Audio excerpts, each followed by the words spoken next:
country for the Labatt Tankard at the Brier. And of course, the team with Last Rock controls the match. They carry the hammer. Now we'll go to our craftsmen and women at the Cops Coliseum. Our curling crew is set for the Brier final, and here is Don Whitman. Ken, we have reached the very highest rung in Hamilton, and while just a few months ago thousands of rinks began the quest for Brier glory, only two remain. Randy Woytowich fought his way out of Saskatchewan, won the Brier round robin, and received a bye into today's final. He knows that it's all in the line, and what it will take to capture curling's most coveted crown. We found we've had some success playing to other teams' weaknesses, and it also depends on the ice conditions. We'll modify our game depending on what the ice allows us to do. And we have a team right now that we're playing well enough that we can do that, and you don't have to play one style, and I think that makes you a little stronger. Saskatchewan's round-robin win over Alberta could give Woytowich an edge today, but still, there's no margin for error. Alberta's Kevin Martin knows this. His style is relentless. Attack, rock after rock. His plan, simple. Keep the house clean. Don't make any mistakes. And then, when the door opens, Martin pounces. That's how the scene unfolded in yesterday's semifinal against Jerry Kent, the lawyer from Cranbrook, BC. The door opened for Alberta here in the fourth end. The deuce was there, and Kevin, under pressure, in cool, characteristic fashion, made his move. His rock came down to the BC stone at the back of the house, and Martin scored the all-important two that gave Alberta command of the game and put BC on the rope. But still, Kent had a glimmer of hope. He needed to bury his last rock behind cover and force Martin to draw for the win. A sound piece of strategy. But Kent's rock was heavy. Kevin Park, the third for Alberta, swept the stone to the back of the 12-foot. Jerry Kent could only watch, knowing that it was all over. Alberta was in the final, and Kevin Martin saw the value of playing in a tough semifinal match. They were happy to guaranteed be in the final. But it's definitely better if you can play the semifinal and win it. And then you're taking momentum into the final, whereas they've had a day off. So it's definitely better to play the semifinal as long as you win it. No one has ever won the junior championship and gone on to capture the Brier. Today, Kevin Martin has a shot at curling history.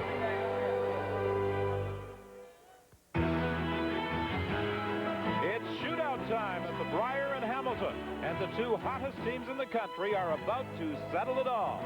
Today, one rink will emerge with the tankard, and Canada will crown a new curling king.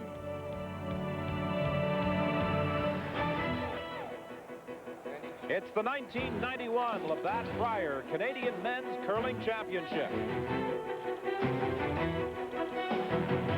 Today's final features Saskatchewan against Alberta, and we're live at Cops Coliseum in Hamilton.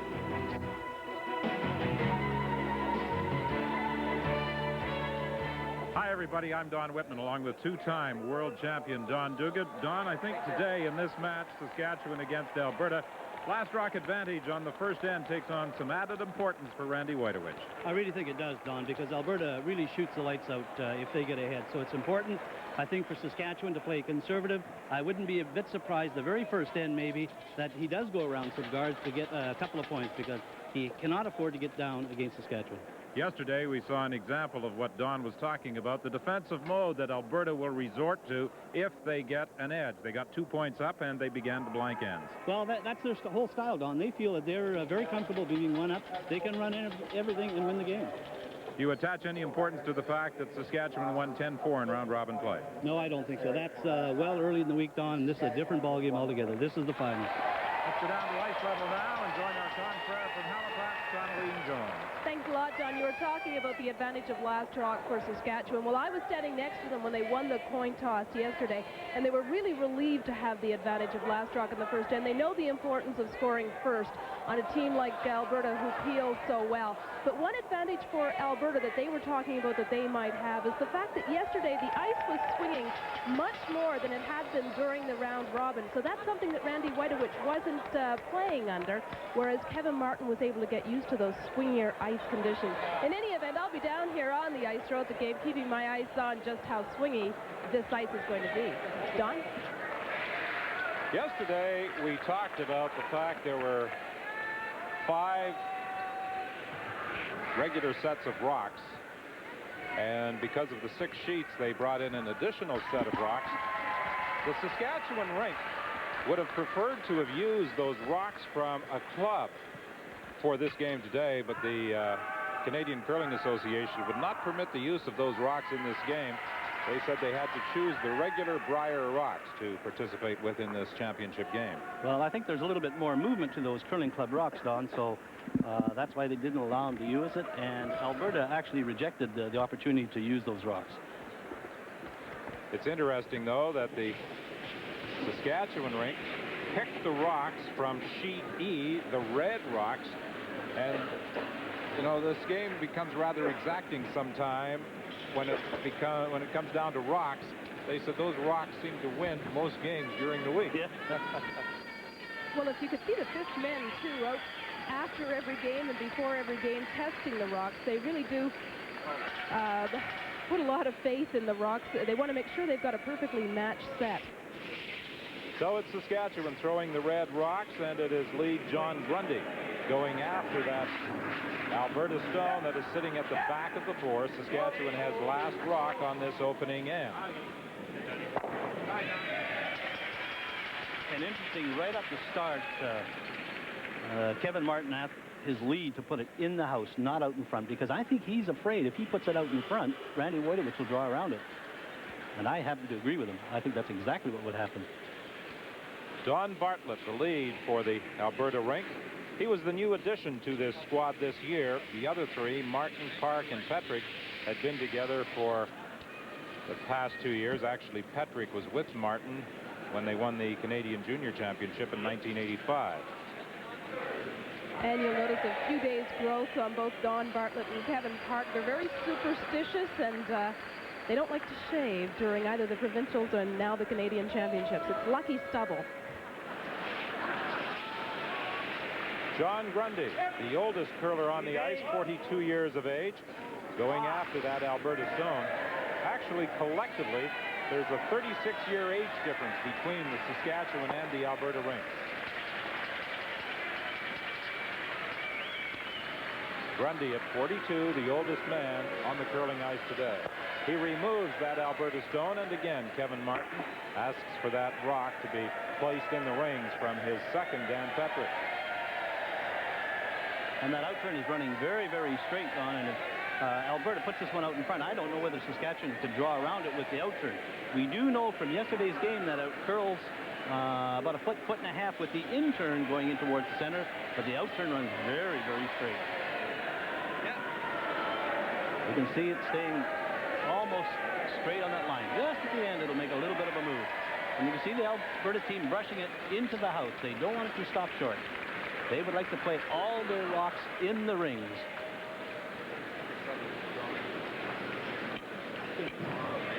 Woytowich is asking for that stone to be removed by Wyatt Buck.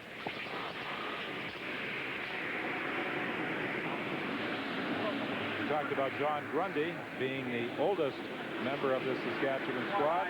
Wyatt Buck is the youngest, and you may have noticed as he got down behind that rock, he closes one eye, lines it up. He does that with every delivery. Yes. Interesting theory. He closes that eye and feels he gets a better sight line for it. I think I'll try that. It wouldn't help. Thank you. I thought maybe you had them both closed. Anyway, everybody has their little quirks in curling deliveries. That happens to be one of his, and it pays off for him, and here he is in the final of the Canadian Championship. So if it works, use it. And it's amazing, you'll see those quirks over and over again, whether it's closing one eye or touching your glasses or standing up before you throw. Now watch Wyatt Buck. Oh, that's good. As he delivers this stone. And you'll see it during the course of the match. He'll close that one eye.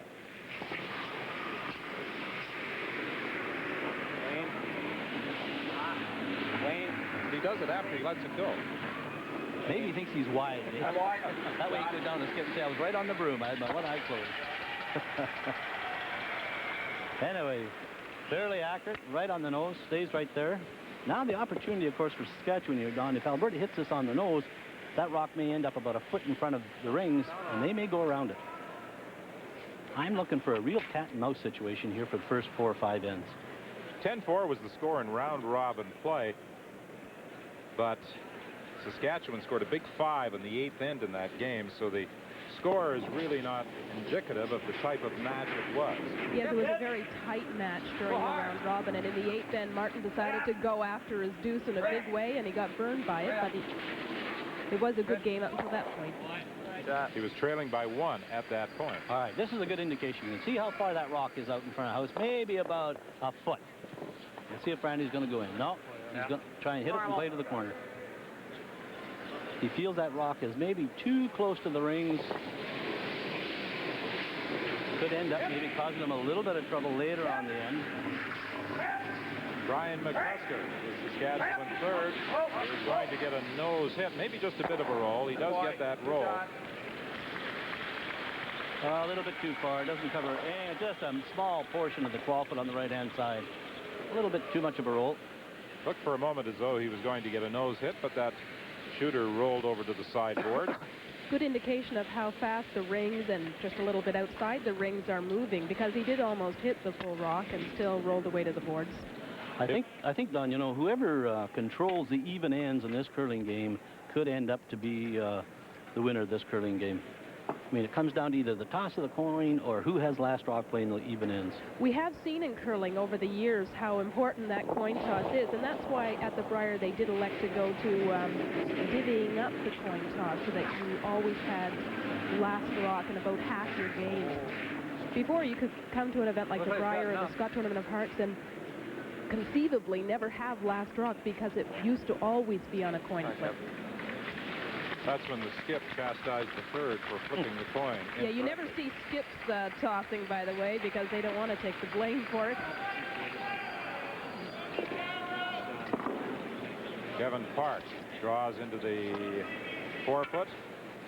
And now Randy Woytowich is asking Brian McCusker to remove that stone, and he wants him to roll over to the right-hand side. He'd like him to roll as far as he possibly could and perhaps get some protection from that rock that is just barely in play. He'd like to get over in that area, so maybe with his first, Woytowich's first one, providing Alberta hits it on the nose, that he could maybe roll over there a bit. It moved a bit, so there's a chance they may work it over into that corner. Good throws, Brian, not a boy. Nice throw.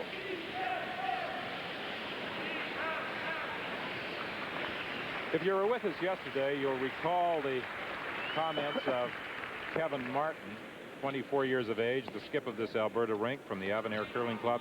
He said one thing that Hector Gervais, a former Canadian and world champion, stressed in instruction he provided to this team was patience. There's no question you have to have patience. You know, if you play the whole game and control last rock playing the even ends and you're even, there's a good chance that you're going to win the curling game. So you have to have patience. You cannot gamble too early or too late. Kevin was saying he relies on Hector for strategy help, and then it's his fifth player, Jules Ochar, who he goes to for all the help with his delivery and all the mechanics to make sure it's all running perfectly. And another remark he made yesterday, you'll recall, what a difference between junior competition and this level of curling. Oh, there's no question about it. It's like AAA baseball versus Major League. You're right. It's a huge leap to go from the one level to the next. Good roll by Kevin Martin, and you know, you like to see that in the very first end. You get a good hit and roll because you know you got control of your takeout weight and you can throw the rock and move it around a bit. So Randy Woytowich in the last couple of years has had to totally adjust his curling delivery. We'll tell you more about that during this match.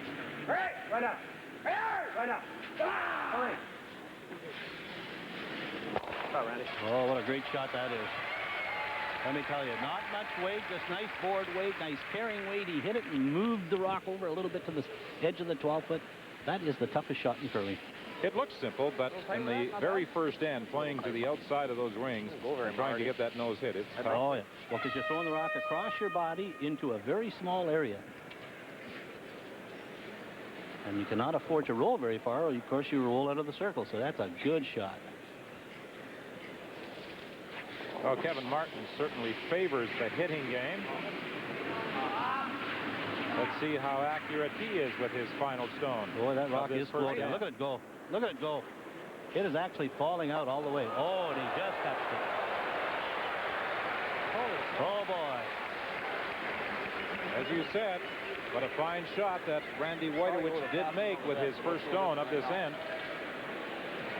And now Woytowich has a chance for two. The intern there was untested. We certainly saw it float the whole way. Which path you guys know the best? Which one do you want to go down? Huh? Right here? What is it? Not real fast, eh? Okay. You see, Randy checking with his front end on what the weight is like. They practiced on the sheet, so he should have a good idea of weight. Of course, he's just reconfirming with his front end. Has it changed any? We've thrown 15 rocks down here. Is it any heavier, any keener? What a big shot this is so early in the game. Just give it a little push at the end. You guys. You guys. Basically throwing it to the sweepers. That's exactly right. Boy, he's got a lot of weight. Oh, boy. Is it going to stop?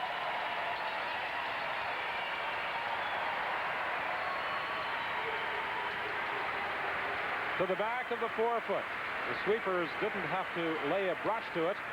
And last rock advantage pays off for Randy Woytowich and his Saskatchewan rink on this opening end of the Brier. They lead 2-0.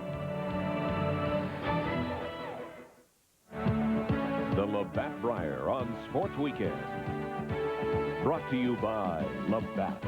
Across Canada, beer at its best. And by Mazda. It just feels right. All right, you're about to graduate into the Purex Pillow Gang. So never forget your mission in life is to be soft. Much softer. That's better. Now, present softness.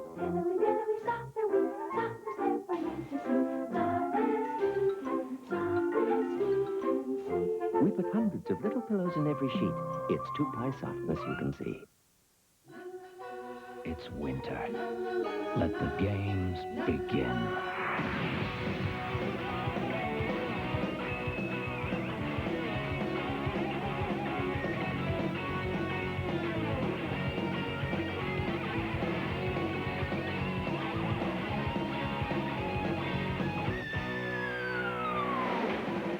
Winter fun. Brought to you by Labatt's Blue. It's the way we play. Winning in Saskatchewan is a formidable task, one that Randy Woytowich's team chalks up to perseverance and paying their dues. You keep trying and trying and trying, but you have to be realistic and think of all of the great curlers who've never gone to a Brier. And what I had in my mind and what I've thought for the last few years is I'm never going to stop trying. I love playing the game too much, and I'm going to keep trying until I make it. Woytowich has been knocking on the door for years, and finally he's arrived, a fact that he's not taking lightly. It was, you know, a dream come true. I'd won cars in the past and some cash, and winning the Hart, that's what you do it all for. And being in the Brier week, you know why it was all worthwhile. He has attained a level of confidence that only comes from fighting it out in the trenches for so many years. Well, we definitely, we've certainly paid our dues like anybody else has been curling for 20 years. Whether it's destiny, we'll find out. Hope so. Randy's edge comes from maturity and experience. He knows full well that victory can be an elusive dream. The sands of time keep going through the hourglass, and you haven't got that many years to play. And just enjoy it as when you can. And so Randy Woytowich finds himself poised to bring glory back to the heartland, back to Saskatchewan, and that is right where he wants to be.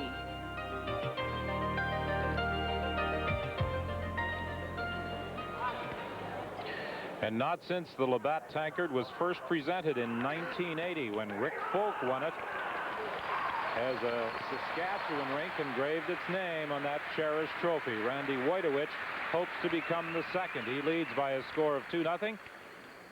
And the game is on this second end because the Alberta rink, with the second stone of lead Don Bartlett, has drawn in behind a Saskatchewan guard rock.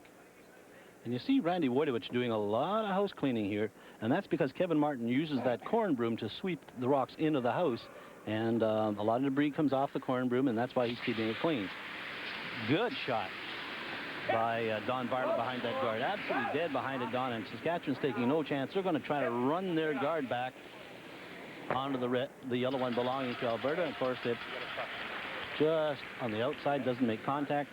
Now Alberta's set up for two, so this is going to be a fun game. Around the corner guard it is. Well, it's in contrast, and again we harken back to that final game of round-robin competition between Manitoba and Alberta, where Alberta jumped into a 2-0 lead in the first end, and on the second end against Manitoba's Jeff Stoughton, Martin instructed his lead, Don Bartlett, to throw the rock through. Well, this is the spot. Yesterday in the fourth end, Martin had a draw, and it really took off on him, so there's a lot of curl to this particular side of the sheet.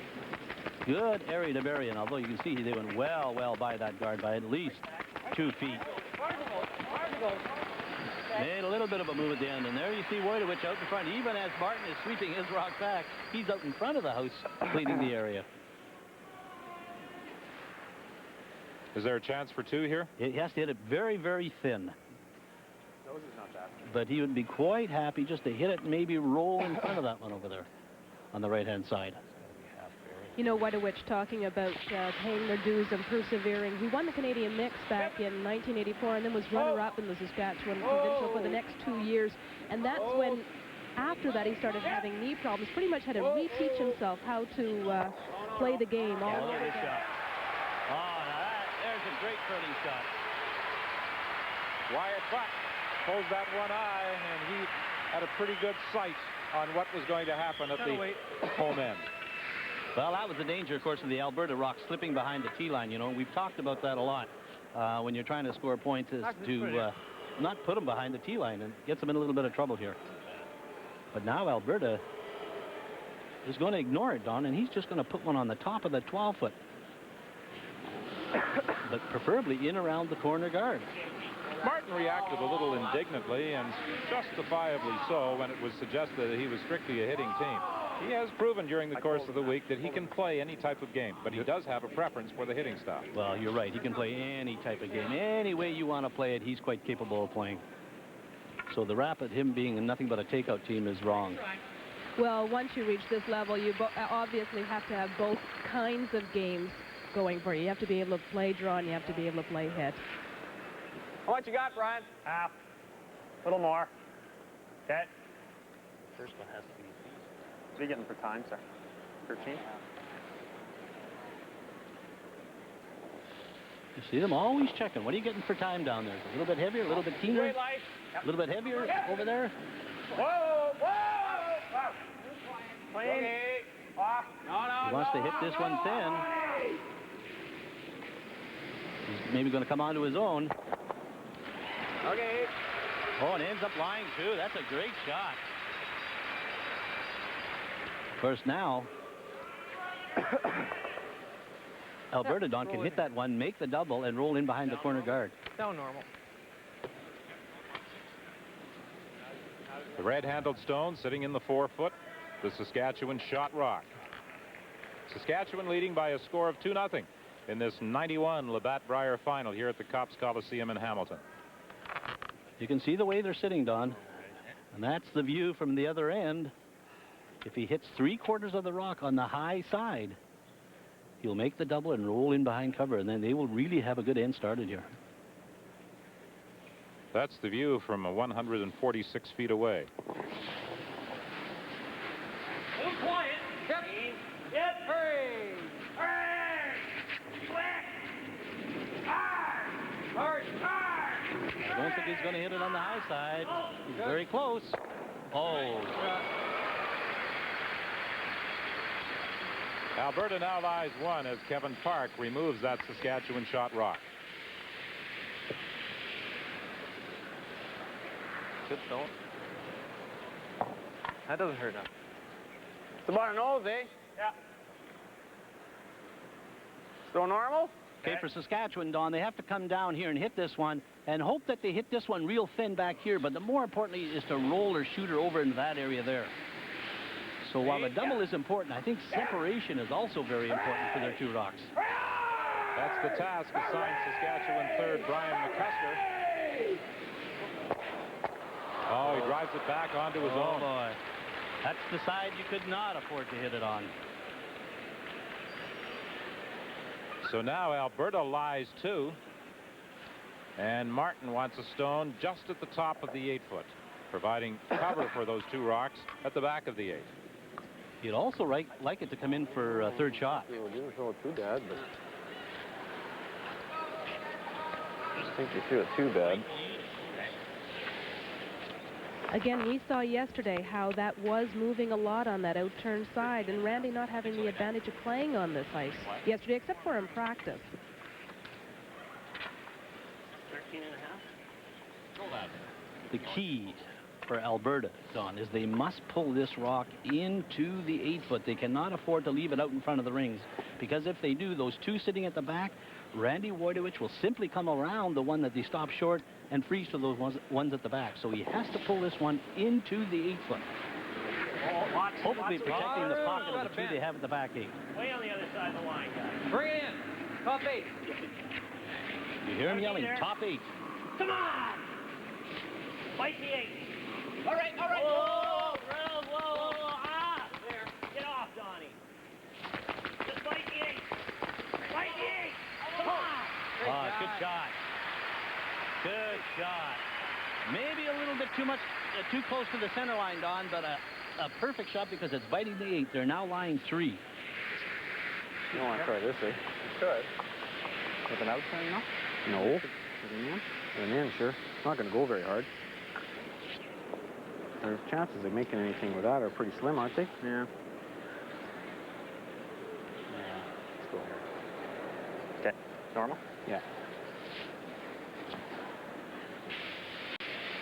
Okay, the danger, of course, for Randy Woytowich is this rock up here and this rock here. He's playing the in-turn takeout, Don, and he wants to come down, hit this one, and hopefully roll into this area here. He's trying to hit that one on the right-hand side. A little bit of an opening, so he's really guessing on the ice here, playing the in-turn. Let me tell you, if he hits any of those guards, or the one on the right-hand side out far in front of the rings, Alberta has a straight draw for 4. Certainly is a very tough shot because he's got to play it tight to the 1 and the 12-foot without racking on it in order to get that inside roll. Woytowich had a knee operation a couple of years ago. He was forced to switch from a tuck delivery to a flat delivery. Off of it. Off. No. That's the stone out front that he wrecked on, but he's going to get a bit of a break. Oh, no question about it.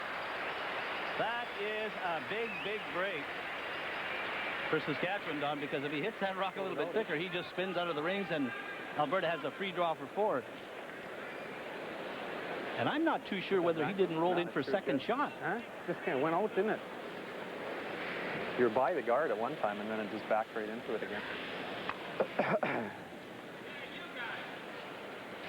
Now, of course, for Kevin Martin, very important that he once again puts it in exactly the same spot as third man Kevin Park put it. Can't give him a freeze. Can't give him a freeze. Now, Don, you see the rocks that we're looking at there, and it looks like maybe the back yellow one belonging to Alberta is second shot, first and second. Martin obviously believes he is lying too. Yep. Martin said he's lying too, but sometimes it's really hard to tell when one is at the top of the house and the other's at the back. Well, Question here, does he want to pull it in for a third shot, or is he just trying to protect the two in the front and score the third point with his last rock? Top 8. Gotta be here. You hear him saying top 8. Hurry! Hurry! Hurry! Come on! Hurry! We're there. Okay. Right here. We're there. Hurry! Deeper. Come on. Good. Well, now, how's that for precision shot making? Drawing in for third shot. Well, Don, that's a good shot, but let me tell you, there's one hope for Randy Woytowich. Just one for Woytowich. Yep. That's all we need. Catch that and over there. Anywhere in behind those two is great. Okay.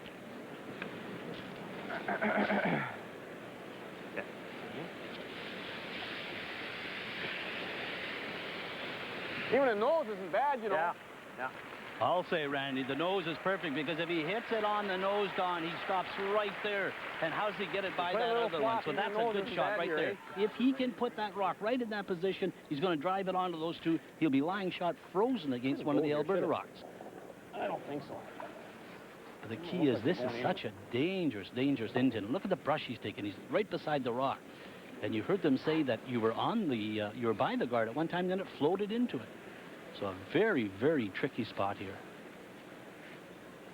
And he has to be concerned on that if he gets over too far, it might curl on him. Clean. Well, off. Off. Off.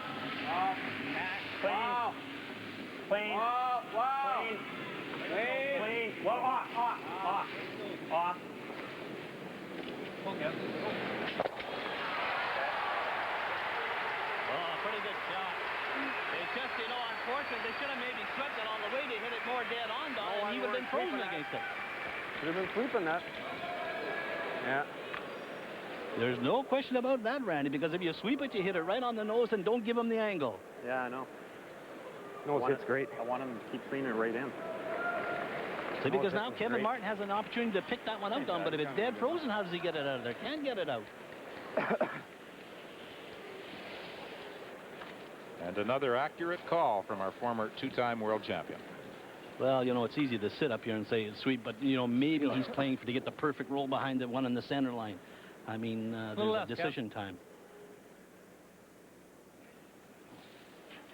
This won't be very heavy either. Oh, he's throwing big weight at it. I can't believe this. He obviously just wants to score two. Hard to imagine him sticking around. Yeah, I can't believe this weight. That is good. And he cleanly picks out that red Saskatchewan stone. And Kevin Martin gets two on the second end. So Alberta bounces right back after relinquishing two on the opening end. Kevin Martin, with his final stone of the second end, picks out the Saskatchewan shot rock to tie the game at two after two ends at the Labatt Brier final. It's winter. Let the games begin.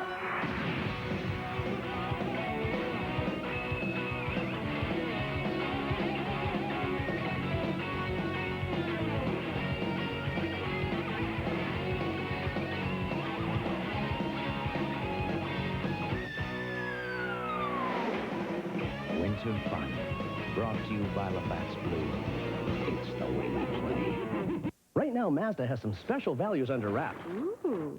What's so special? New GST reduced prices, free automatic transmission. Free automatic. Or equivalent value credit of up to $900 on many models, plus loaded specially priced special editions like 323, Protégé, all 626, trucks, and MX6. Great spoiler. Thank you. And wait till you see our limited edition MPV and Miata. In British Racing Green. See your Mazda dealer soon, because these special values won't last long.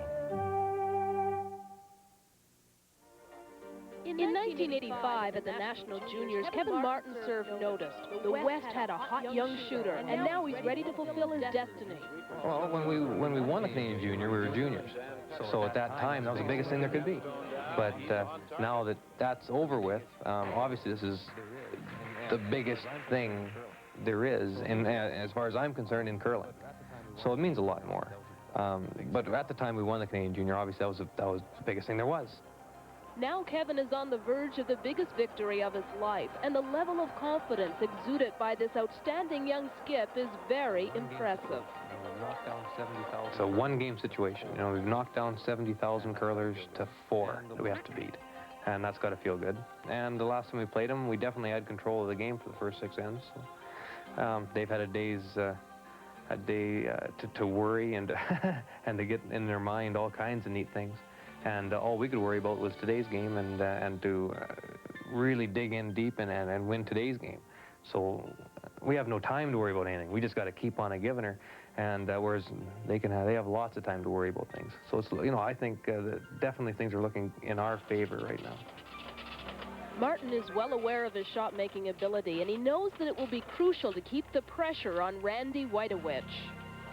Oh, we'll take any chance that we think's high percentage chance. The guys are drawing well, and all the heat's on Saskatchewan tomorrow, as far as I'm concerned. Like, they're favored to win tomorrow, I think. At least that's the way people are thinking. That's not how we look at things. We think that we can definitely outshoot them. The stats tell the tale. Martin's level of consistency is staggering, and he knows that in order to win, he'll need to shoot the lights out. Woytowich is tough, and it's gonna be a really tight game tomorrow, and one of the two teams are gonna get all the bonuses. But you can't worry about that, or else it'll be the other team. Kevin Martin, a model of coolness and control. If support from the kids back at the Devon Child Care Center counts, he may just step into the history book today. Yes, no other skip has ever won a Canadian Junior and a Brier championship. Ed Lukowich of Saskatchewan threw third stones for Mike when they won the Junior in 1962. And, of course, Ed was then skipping his own rink when he captured the Canadian Curling Championship in 1978. And Lukowich was also front and center a few years later, winning it all in 1986. But he was throwing third stones when he was playing on that junior championship squad. The closest a skip has come in the past was last year when young Jim Sullivan of New Brunswick, the 1987 Canadian junior champion, was runner-up to Ed Werenek for the Brier. It is amazing. This is one of these sports where youth isn't the be-all and the end-all. Unlike, say, a sport like hockey or gymnastics or swimming, here experience is everything. The more years you play, the better you keep getting. And again, close but no cigar last year for Jim Sullivan. Had he won the Brier last year, it would have been the first time since the playoff system was introduced in 1980 that a third-place rink had gone on to win the championship. The first or second-place team has always won the Brier. As a matter of fact, the team that finished first in round-robin play has captured the tankard 7 times. Really interesting here, that corner guard that you see up. Saskatchewan had a chance to go around it and elected to hit it. And I thought maybe Randy Woytowich would go around that rock and hit it and hit it right on the nose. Alberta tries to draw around it and stays 3/4 in the open, Don, so the rock is not moving there. It'll move a little bit at the end. Well, you want a bump? Yeah. That's what he wants. I think it's getting later on in the end, and Woytowich wants Buck to maybe hit it, roll over to the corner, and maybe Alberta would hit and roll out. Then they would go around it. Because you're down to third person's rocks now. But it's important that he hits and stays somewhere here. That's a little bit too much weight for what he intended, I think. Wyatt Buck, the 31-year-old Saskatchewan second, a farmer at Abbey, Saskatchewan, and an engineer when he isn't out on the land with Weststeel in Regina. Plays a little golf in the summer months. He plays on sand greens at Abbey, Saskatchewan. Is there any other province in the country with sand greens? I don't know, but they would certainly help my putting.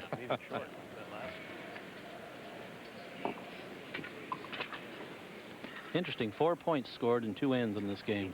The score was 4-3 yesterday, so we've had more than half the points scored in the total game yesterday. So The average amount of points that Alberta scored throughout the round robin was 5.3, and about the same for Saskatchewan. So you're right, it's interesting because they could be way over their average.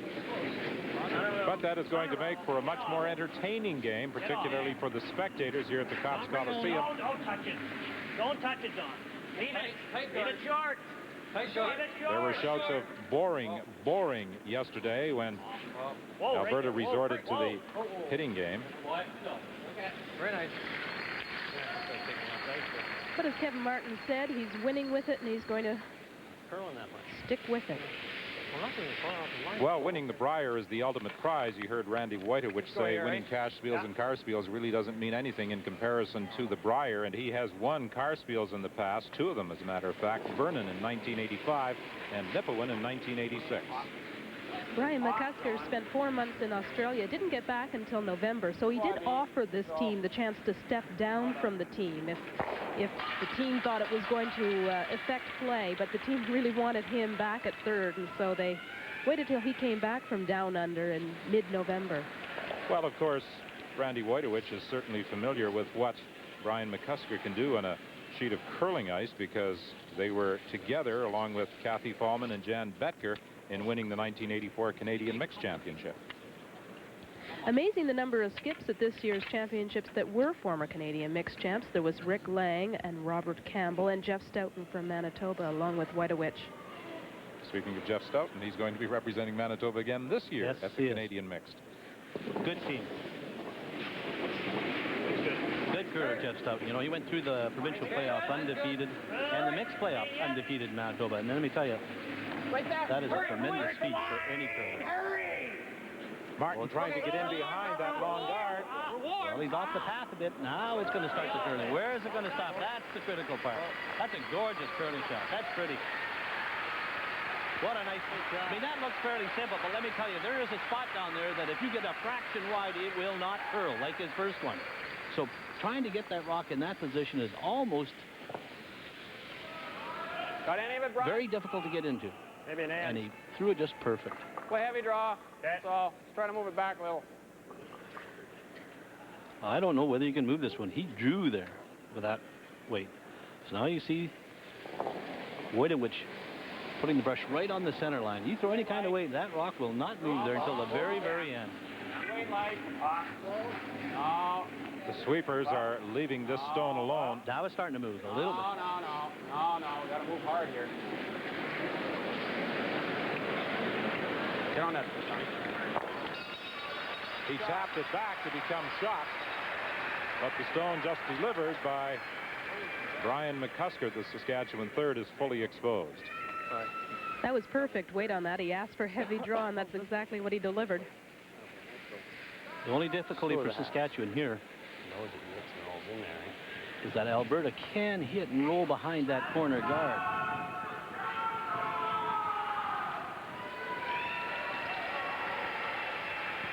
A good crowd at the Cops Coliseum for this championship final of the 91 Labatt Brier. Attendance has been pretty much what they expected. They'll be close to 90,000.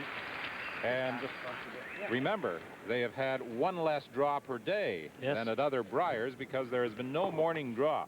With the 6 sheets of ice, they did not require that morning draw. Certainly all the curlers raved on about that. It's really hard to get up for those morning games. It's not only that. When you only had 5 sheets, you were either 1 game ahead or 1 game behind everybody because everybody got a bye.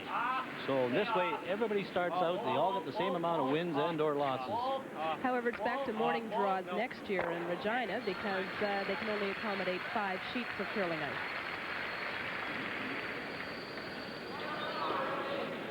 Yes, the Brier does return to Regina next year. That's the 3rd time that Saskatchewan will host the event. The last was 1976. Looks like we got a lot of room. Prior to that, it was 1955. Who won the 1976 Brier in Regina? Do you remember? Once it comes over that line, but it sure sits there a long time, Brian. No, I can't. Tell me who. Harvey Mazinki. Oh, yes. Of course. Went on to administration fame with the Canadian Curling Association. There's a big delegation here from Saskatchewan, too. Woytowich was supposed to be on the committee, the media committee, and his brother Rick is here in his place. No, I made a mistake. 1976, it was Jack McDuff. Aha. And we were so quick to believe you, too. Okay, for Randy Woytowich here, Don, a very big shot. He's not interested in making the double.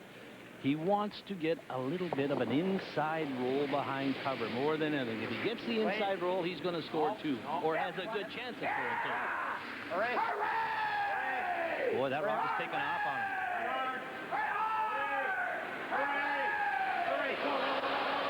Boy, he's going to hit it thin and just roll away.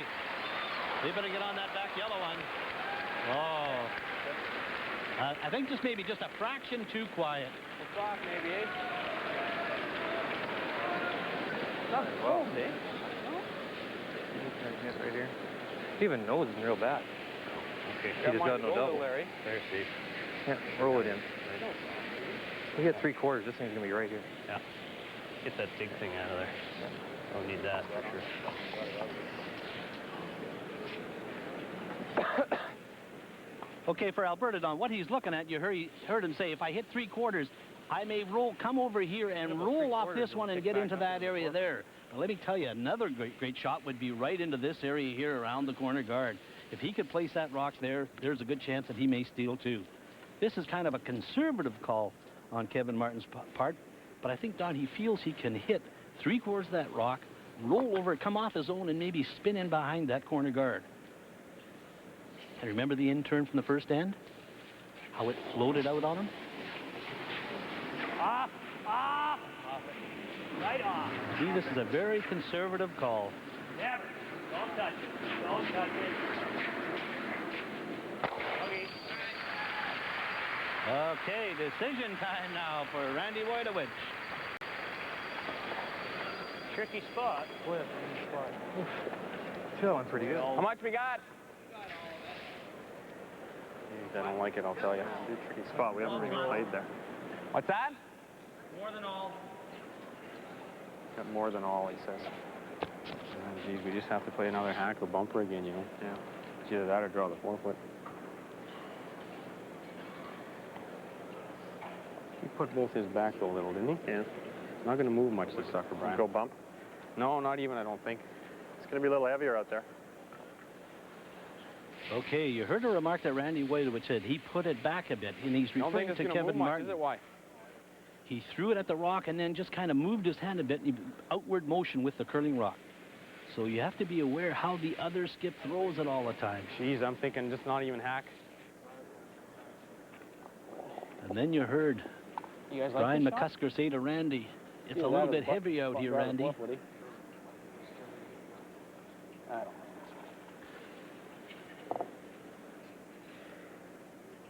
Obviously, Randy Woytowich has some doubts in his mind about this shot. I don't think he likes this shot, Don. I think he likes the draw better.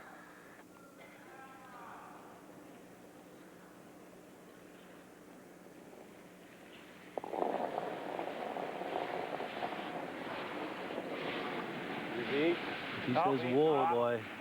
Clean, yeah. Hooray! Jeez, it's over at another spot altogether. Oh, he's got a good-looking shot. Whoa, whoa, whoa. Oh, beautiful shot. Absolutely, what a great catch that was.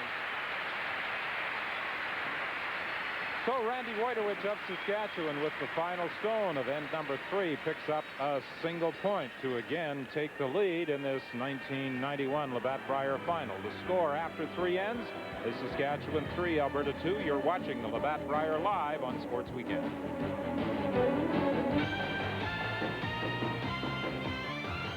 The Formula One season gets revved up tonight. Last year, Ayrton Senna wouldn't let anyone come between himself and a world championship. 6 Senna victories meant his second title. With Ferrari's Alain Prost as the runner-up. Now, promising Jean Alesi joins the Scarlet Crew. And wily veteran Nelson Piquet is still in the running. A new season begins tonight from Phoenix, the U.S. Grand Prix.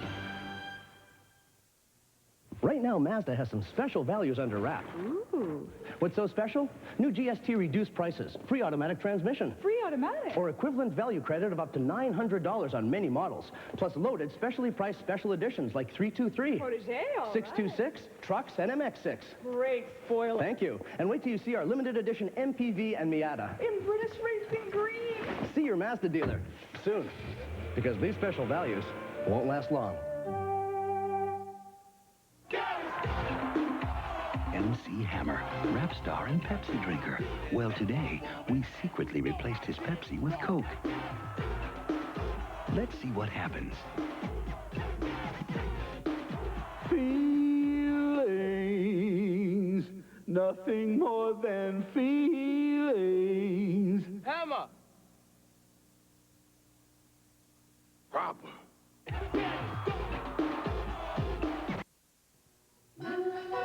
It's winter. Let the games begin.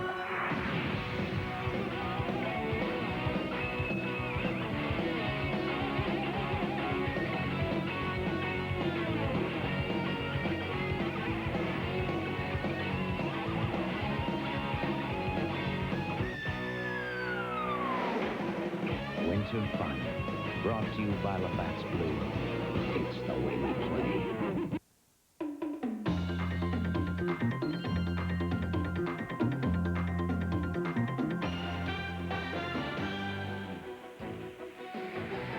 Welcome back to CBC Sports Weekend's live coverage of the 1991 Labatt Brier, with Saskatchewan leading Alberta 3-2.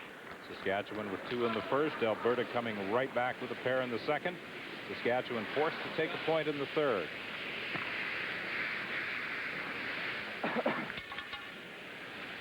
Kevin Martin is asking his lead, Don Bartlett, to remove that Saskatchewan stone sitting right on the center line, halfway between the house and the hog. Certainly Randy Woytowich's last rock in the last end was a great shot. He's been a very tough skip to steal on throughout the round robin. Only 4 points were stolen on him, or 4 ends, sorry.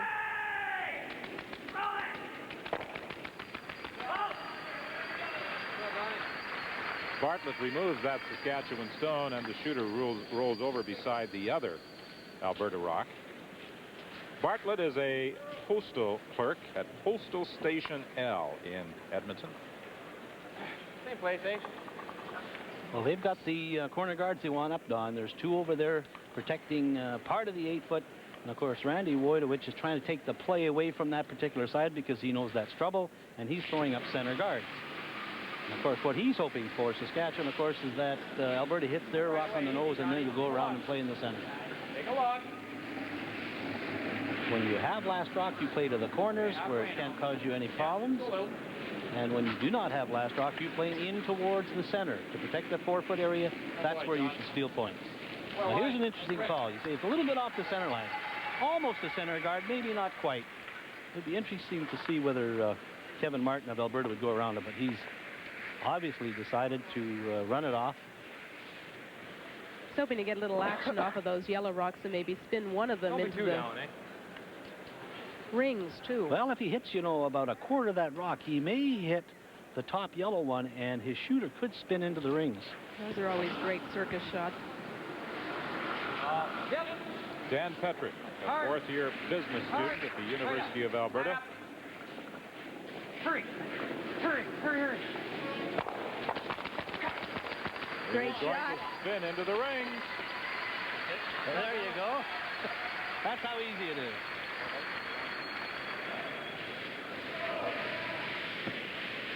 Petrick has not missed a shot thus far, according to the official scores, while Wyatt Buck is at 75%.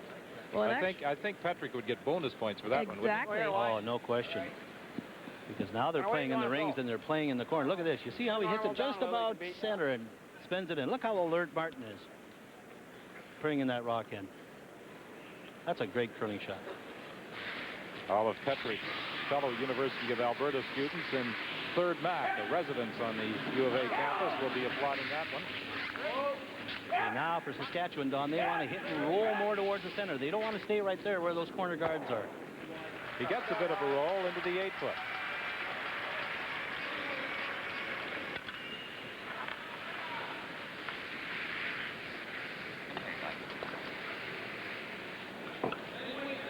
Of course, the difficulty now is the rock that they're making contact with is getting closer and closer to the front. So to hit and roll behind the corner guards is very, very difficult because you don't have much circles to work with. And if you get a lot of spin on your rock off that one that you're making contact with, it's very difficult to hang around with your shooter.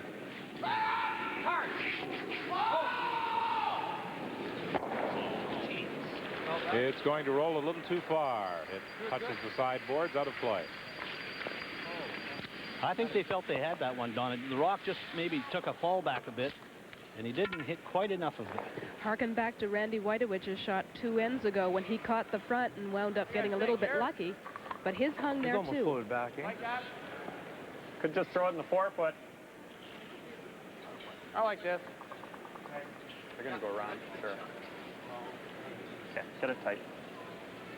You're right about that, Brian. Get it tight. There's nothing worse when a team has last rock, especially playing the even ends. If you throw a guard up and you throw it a foot over the hog line, you must bring it close to the circle. You have to anticipate as well what the opposition will do. As you heard Brian McCusker say, if I'm out front, they're going to go around it. You always have to be thinking the next shot and the shot after. Right in front. Don Duguid was usually about 3 shots ahead of the opposition when he was playing this game. He's always been slightly ahead of his time. I wouldn't like go that. that far. Well, see, here's a good strategy. If you leave that rock another 2.5 feet in front of the rings, Don, there's no question that Alberta would go around it. But it's too tight to the rings, so he has to play it off. And that's why you play him tight. He cannot roll into the circles unless he rolls to the left. He cannot roll to the right and be in the circles, and that's the critical part. The only snag in it all is that if Alberta knows hits, it's so tight that Saskatchewan will have a hard time coming around it.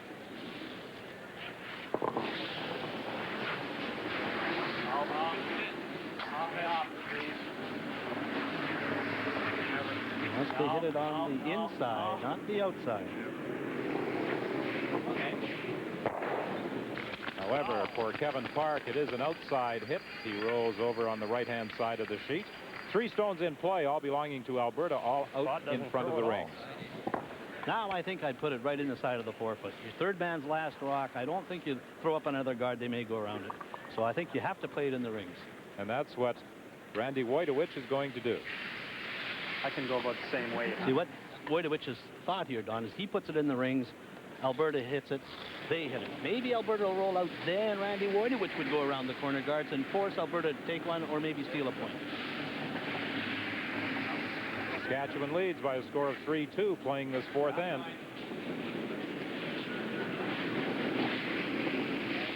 Smart to go way over here, too. Not only changes the shot, but takes the play away from those corner guards. And at least to the tee line. Oh, isn't that pretty the way they do that?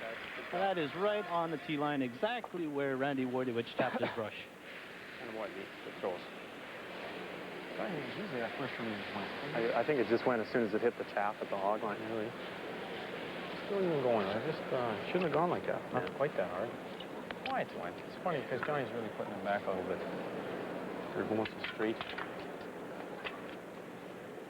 See, not only do you have to watch your players throw the rock and the runs in the ice, but you have to watch the other team throw, Don, because sometimes curlers have a habit of rolling it inside or maybe pushing it outside, so you have to watch them throw as well to see how the ice is going to react. Be like a computer. Take all the information you have and try to store it somewhere and use it when you need it. That's a good roll. That's an excellent roll. And I'll tell you why, Don, because if Woytowich hits it on the nose, it's just going to be in the 12-foot, and Martin may elect to ignore it and go around the corner guards, and he would be just fuller in the 12-foot. So that's why the roll was very important there. That's a great curling shot. Do you think, though, given Martin's past, that he would try that type of shot, or would he go after the stone that's sitting in the open? Depends how he feels. He may just go hit the one in the open, but there's no question if it was the 8th end, he'd probably go around it. But this early in the game, he may elect to hit that open one. But first of all, Randy Woytowich must hit that open stone belonging to Alberta. Again, the different delivery for Randy Woytowich. He had one knee operation. This offseason, he will have the other knee operated on. So he actually starts his delivery in the trunk position without having to do a lift up. That's a good shot. You know, that is an unbelievable transition going from a toe slider to a flat-footed slider in that short space of time. And boy, you're talking about you're throwing the rock from a higher position as opposed to being right down underneath the rock. That's good throw. Yeah, he's just got her at the end. But the key is coming out and making sure your shoulders are square and you don't do anything funny with the rock when you're letting it go. Come right out behind it. Yes, over the years we've seen all kinds of different deliveries. How about and they Pat all Ryan's? seem to work. That's right.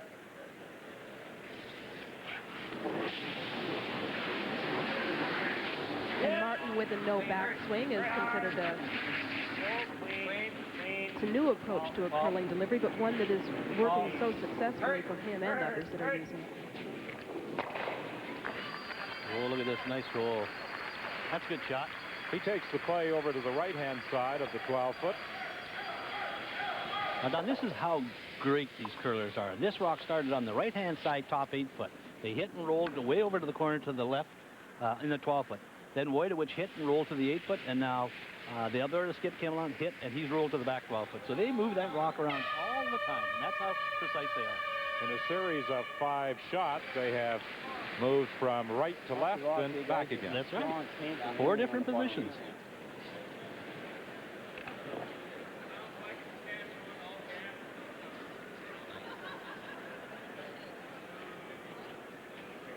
From the throwing end, that's the view that Randy Woytowich is presented with. Lots of yellow rocks in play. Unfortunately, only one in the house.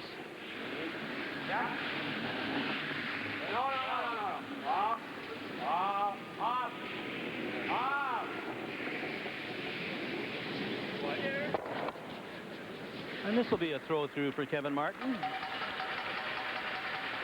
Randy wanted to save his shooter. He wanted to keep that stone in the back of the 12 and at least force Kevin Martin to make a pass at it.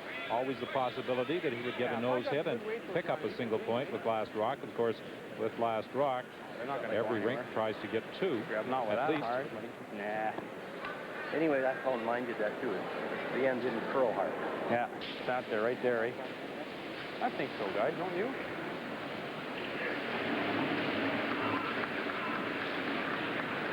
So Kevin Martin fires this one through. And he will retain last rock advantage into end number 5, trailing by a single point. The score after 4 ends is Saskatchewan 3, Alberta 2. You are watching the Labatt Brier live on Sports Weekend. Still ahead today, more racing from Lake Louise. Switzerland's world champion Brenny Schneider has that unbeatable form. In giant slalom, she's the one to watch. This is CLR. Clear. An amazing product that instantly dissolves calcium and lime stains that you can't scrub away. Watch as CLR dissolves the hard water scales from this humidifier filter. Have you ever seen anything like it? No amount of scrubbing was able to remove the stains from this coffee decanter. But a little CLR and water gets it crystal clean instantly. Watch how Clear wipes away hard water film from tile. Makes shower doors shine crystal clear. CLR instantly removes unsightly rust stains from your bathtub, sink, and toilet bowl. And nothing cleans your coffee maker, steam iron, tea kettle, or pots and pans faster or better. Get CLR. It will work for you or your money back. Available at Canadian Tire, Woolco, Woolworth, Kmart, Kresge, Towers, Zellers, Home Hardware, Pro Hardware, Beaver Lumber, Safeway, Sobeys, Do-It Centers, Co-op stores. Right now, Mazda has some special values under wrap. Ooh. What's so special? New GST reduced prices, free automatic transmission. Free automatic. Or equivalent value credit of up to $900 on many models. Plus loaded, specially priced special editions like 323, Protégé, all 626, trucks, and MX6. Great spoiler. Thank you. And wait till you see our limited edition MPV and Miata. In British Racing Green. See your Mazda dealer soon. Because these special values won't last long. It's winter. Let the games begin.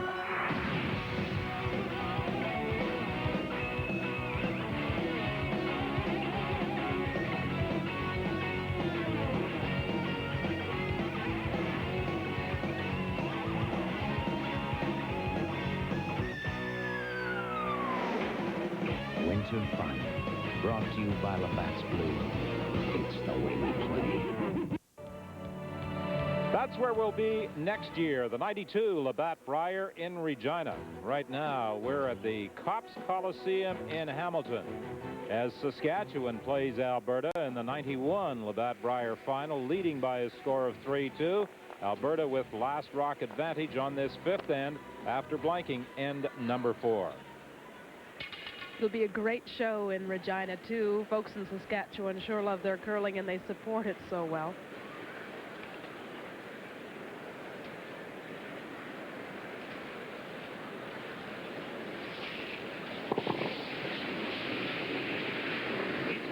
One corner guard in play. And Kevin Martin asking Bartlett to go around it very early in this end. This is his last rock, Bartlett's last rock. And they're trying to pull it around that corner guard. They get the rub and roll into the top of the 8-foot circle. Alberta lies 1. Bartlett was just a fraction away from having a great shot. Well, I don't think he can believe how much it curled. Oh, that's not bad, eh? Yeah. Well, there's good. What kind of weight do you want to throw in this spot? Just come down a little. Down a little, yeah. It's not going to go too hard. Yeah, I know. Communication between Buck and Woytowich. Buck saying it's not going to move very much there, so I'll keep my weight down. It's a very tricky spot. They got to make sure they keep on at the brushers all the way down, because at the end it will curl.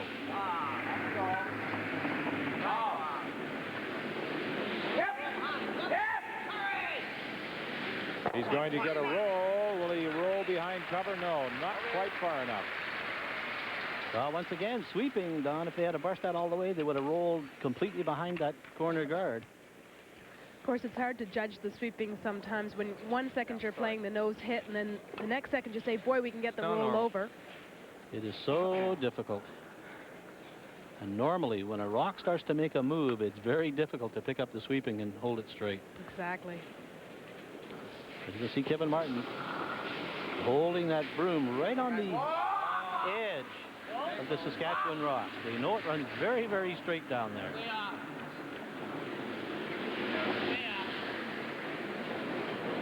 He's going to get too much of a roll. Patrick Shooter rolls out of play. Very, very difficult spot down there. I mean, I would hate to have to hit the edge of the 4-foot to win this game going down that way, because it is so dangerous on the outturn side. Straight keel's good, too. Now, there are some viewers who may say, why wouldn't Randy Woytowich try and win behind this corner guard? Well, because that can cost him all kinds of trouble, Don. That corner guard is potentially a danger for him. If he draws around that rock and goes behind the tee line, Alberta will go right in behind it and freeze to it, and then they'd have a corner guard and one frozen to the opposing team's rock. That's why you don't want to go around. So Wyatt Buck is attempting to hit that stone and roll into the rings, but he is going to roll out of play. And I think he just threw it up a little bit too much weight, and that's why he never hung around with the shooter.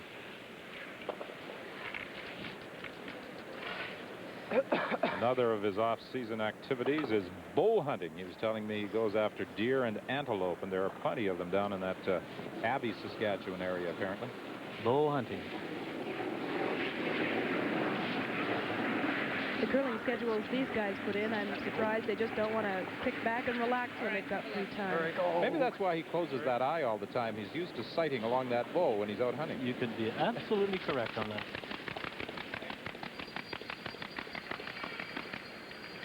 And closing that eye when he putts in those sand greens. Yeah. Okay, this corner guard is quite a way out. And Randy Woytowich is going to take no chances here, Don. He's once again persisting with that outturn. He wants to hit it on the high side and roll away to the boards with his shooter. Right on. Boy. There, boy. Almost. That rock was actually floating out as it was coming close to the one he was trying to make contact with. Brian McCusker takes that Alberta stone out of there. 6'3", 185 pounds. What do you think his other sporting activities include? Basketball? You've got it. Plays a lot of basketball in Regina. He's a center.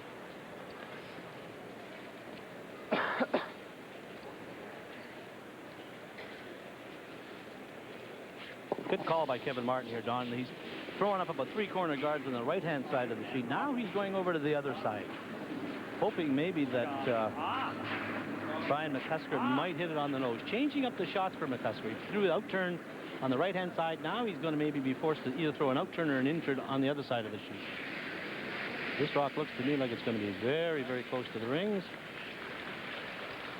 Now, if you're Randy Woytowich, do you ignore it? Or do you play into the house? Over here? Looks as though he's going to ignore it. Let's hit it. No, it changes We mind. go to here. It's a nice shot. I think so, Randy. throw That's Peel a off. little bit too close. Yeah, Peel waits. See, another reason you peel that rock up on that is very close to the rings, and it's very easy for the opposing team to hit it back into the 4-foot or the 8-foot because it's close to the rings. Okay, that'll work. McCusker removes that Alberta stone. And now, Kevin Martin is asking his third, Kevin Park, to draw into the rings. Throwing them good.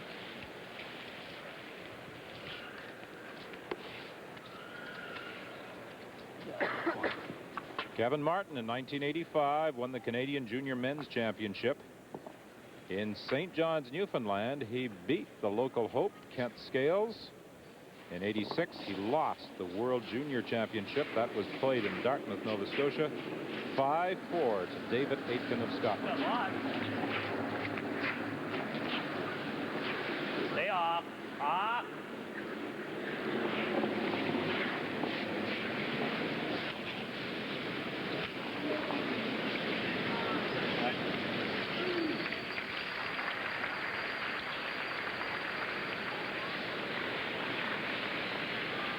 Speaking of that World Junior Championship, it is underway this week. And Canada is being represented by Noel Heron of Ontario and Tina Ford of Saskatchewan. It's taking place in Glasgow, Scotland. Yeah. Interesting here, Randy Woytowich is going to play the in-turn on this takeout, Don, and everybody else has been throwing out-turns down there. So it tells me that Randy Woytowich prefers the in-turn a little bit more than the out-turn. Also, it's floating so much when they're coming from the outside of the rings to the inside. Yep. All right. Yep. Yep. Ready. Whoa.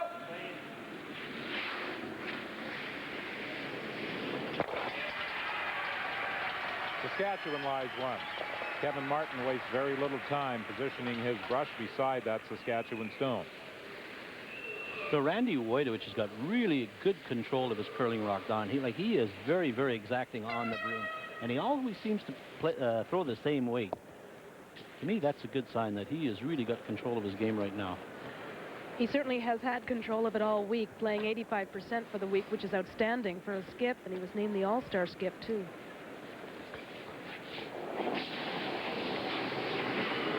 Yep. Yep. Three.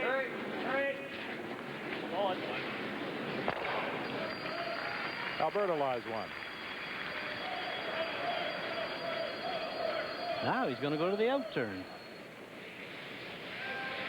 Because it runs very, very straight there. Look at the brush. It's right in the center of the rock.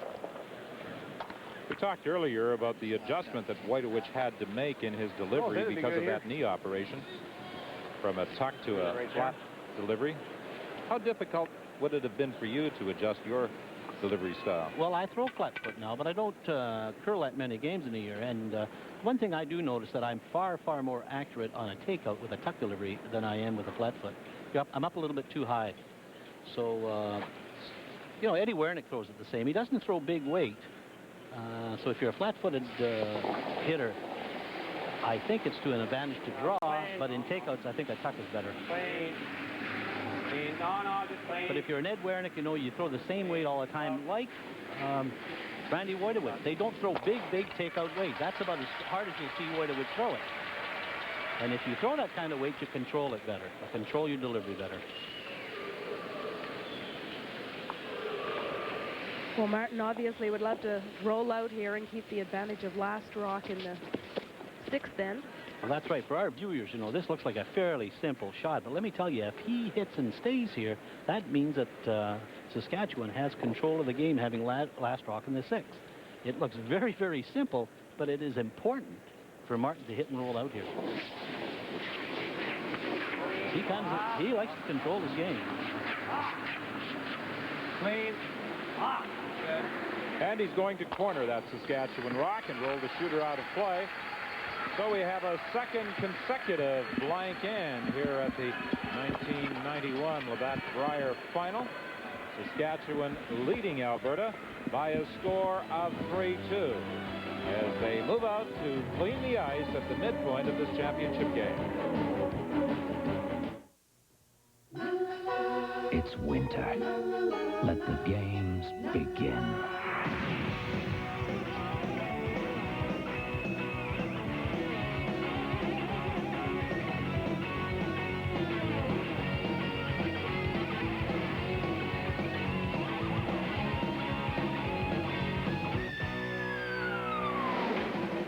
Winter Final, brought to you by Labatt's Blue. It's the way we play. The New Home Warranty Program offers industry-backed protection for Alberta new home buyers. If your warranty program builder is unable to refund your payment, complete your home for any reason, or fails to honor our warranty, rest assured that you won't be left without support. Our new home warranty provides comprehensive payment protection, and we'll pay up to $25,000 to cover the costs of completing your home, as well as a 5-year warranty when you move in. New Home Warranty, protecting your investment. Proven by growers like you. In over 500 yield trials, Avidex BW out-yielded the post-emergence 2 tests to 1. In wheat, in barley, on brown soils, black soils, small farms, big farms, wet years, dry years. Every year, Avidex BW out-yields the post-emergence because it's a pre-emergent. After being voted best value in America, Little Caesar wanted to thank you personally. Thank you, thank you. Hey, beautiful toga. The male stripper's here. Thank you, thank you. A gladiator.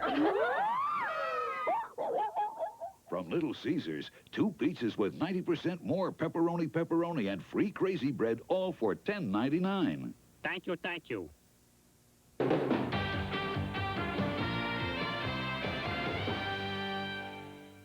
Welcome back to Sports Weekend Control. You won't miss a thing at the Brier. They are cleaning the ice out there right now in Hamilton in preparation for the 6th end.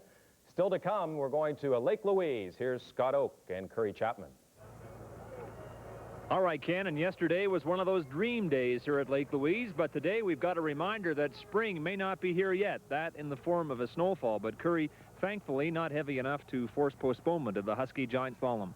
No, the GS will run for sure. They have a very good course crew here, the Lake Louise organization, and they'll slip off all the new snow and have a very good track for the race. Now, GS, we know, is a very exciting event. As you've said before, and I guess this merits mentioned again, it's the event that recreational skiers can best relate to because of those long, sweeping turns. Similar turns that we all do when we go recreational ski, free skiing, and it's something that when you watch it on TV, you say, hey, I can do that sort of thing, and you can really relate to it. So it has a very strong appeal in that sense to the average skier. You can do that sort of thing. I can't. Let's be clear on that. Who to look for here? Pernilla Wiberg, world champion. She's racing. Uli Meyer, runner-up to her in the world championships. They're contenders. They certainly are, and I think you have to remember Vreni Schneider. I mean, she has been kind of lying low for a while. She doesn't race the downhill of the Super G, and therefore she will really be ready to do well here in North America. All right, we'll have complete coverage of the Husky Giant Slalom coming up on Sports Weekend after the Brier final. But right now, back to Ken Daniels at Sports Weekend Control. And thank you, Scott. Should be another great day of skiing at Lake Louise. We look forward to that. Keeping you up to date on what else is happening today at the World Indoor Track and Field Championships in Seville, Spain. Another bronze medal for Canada. Simon Hugerwerf, the 27-year-old from Vancouver, finished in 3rd place in the men's 800-meter event.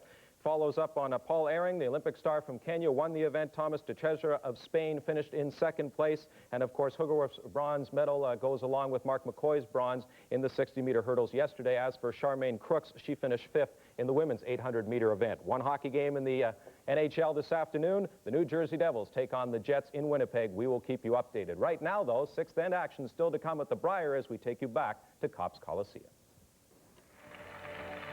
Welcome back to Hamilton, the site of the 1991 Labatt Brier Saskatchewan against Alberta in this championship game. And at the midpoint, it's Randy Woytowich of Saskatchewan leading by a score of 3-2. Kevin Martin of Alberta blanking the last two ends to retain last rock advantage into end number 6. Now let's go to ice level, and here's Colleen Jones. And Randy Woytowich is with me, and we were just talking about you're a little bit relieved only giving up the deuce in that second end when that end was looking like Alberta could score 3, maybe even 4. Yeah, I didn't throw the first one really good, and all of a sudden we were in all kinds of trouble. When our rock was about at the hog line, we still thought we could nose it. If we sweep it right, we probably nose it and maybe force them to one or even have a chance to steal one, but we goofed. Now, we've seen lots of rocks in play, except for in the 5th. You weren't willing to mix it up at all. Well, we were getting pretty late in the end, and we lost a rock early to a straw or a hair or something, and with only 3 rocks or 4 rocks to go, we could get out of the end, and that's what we tried to do. 1 up going into the 6th without the advantage of last rock. How will you play it? Well, the coach says we're right on track, and we'll just have to play it by ear again. We're probably going to take a chance somewhere. We're just not sure just yet when. All right. Thank you very much. Good luck the rest of the way. Thank you very much. Randy Woytowich of Saskatchewan leading by a score of 3-2. You suggested at the time on that second end that maybe there was a sweeping error on the part of Saskatchewan, and Randy Woytowich certainly confirmed it. Well, he's very, very fortunate to get out of it with 2. You know, but the big thing is when Martin went down, he had a chance maybe to just play a quiet takeout and get 3. But he elected to throw a real runner at it, Don, and he clipped it out and only scored 2. I was really surprised at the way he threw that rock. Maybe he will have some comment about his last rock on that second end. Kevin Martin is standing by with Colleen. Kevin, let's talk about that second end. Do you wish you had played it a little bit quieter, wait, and possibly pick out for 3, or was the shot not there? Oh, we were never going to get 3. No, there's no way.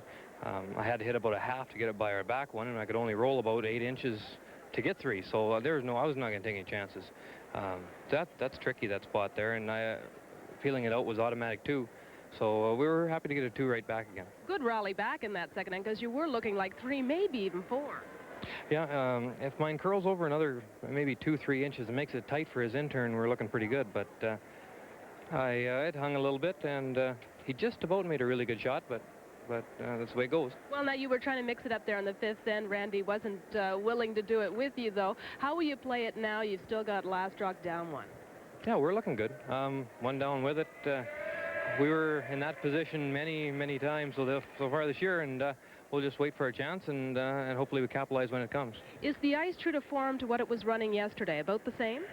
It's a little straighter today, definitely. But it's good. It's no problem. You can bury anywhere. All right, Kevin. Good luck the rest of the way. Thank you very much. Kevin Martin trailing by a single point, and as we said during the course of the first 5 ends, his squad, although they prefer the hitting game, is capable of playing that delicate finesse game. Well, I think he feels very comfortable only being 1 down, but the advantage of last rock, so he might gamble in the 6th, the 8th, or the 10th. The key for Kevin, of course, is to maintain the advantage of the last rock, playing the even ends. Well, this Saskatchewan-Alberta final is a close one. That's the way most people anticipated it would be. Saskatchewan leading Alberta by a score of 3-2. And we'll pick up play with the 6th end when we return to Cops Coliseum in Hamilton.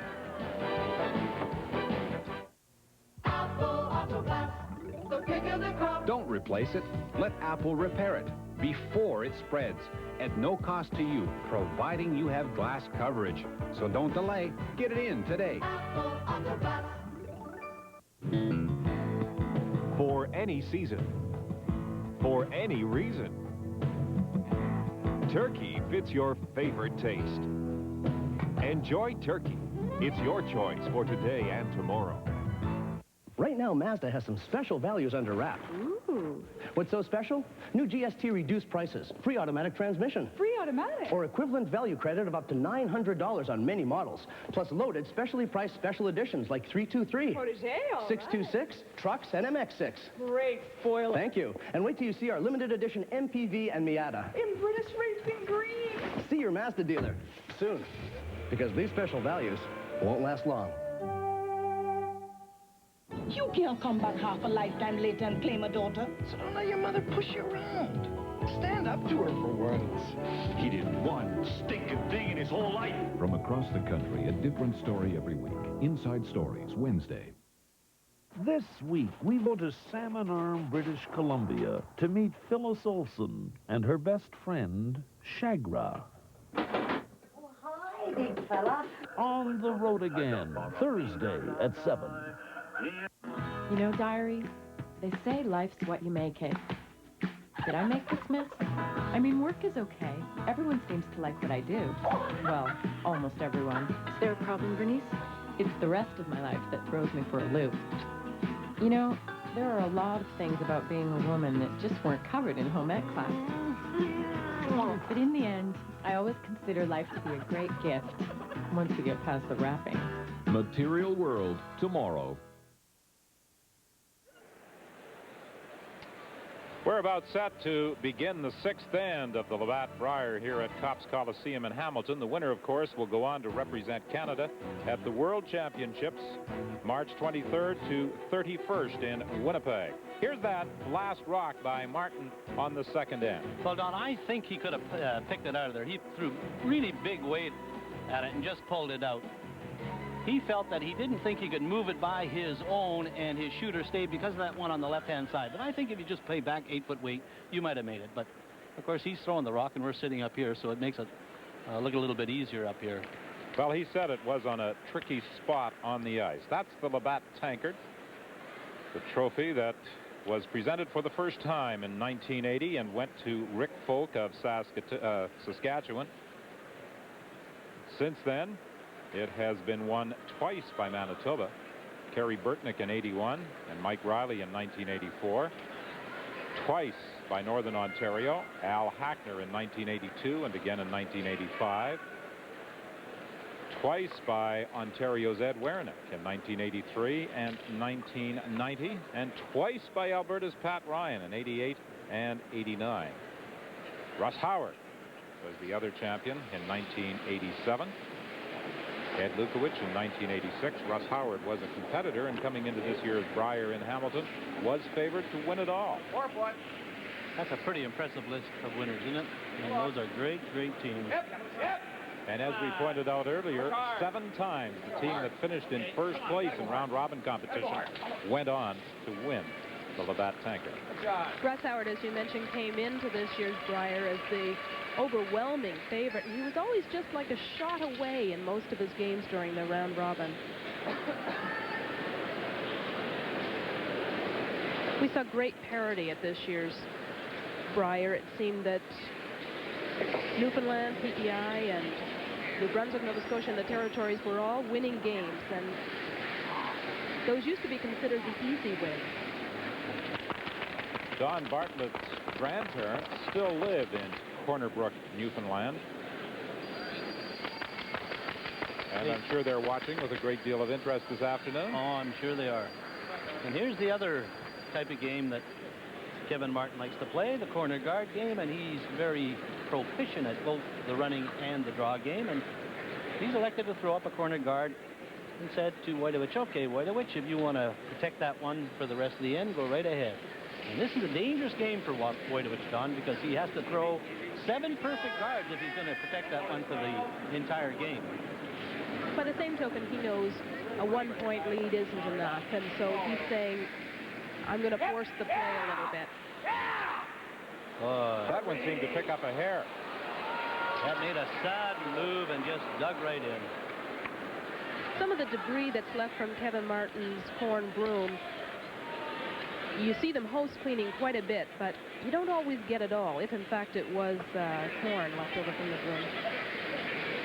Well, you're right, Karen. The rock coming down the ice is the responsibility of the front end. The 2 people that are sweeping it, and you must always keep it clean. I'm not saying brush real hard, but keep it clean to keep any debris from gathering underneath the rock. It's very important. You should not lift your brush at any time. Just keep it nice and clean. See here, look at, they're going along beside it, just touching it up with every once in a while.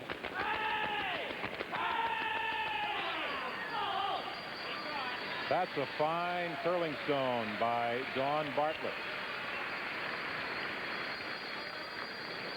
He is now in behind that corner guard. Shot rock belongs to Saskatchewan. Yeah, that's right here, eh? Okay.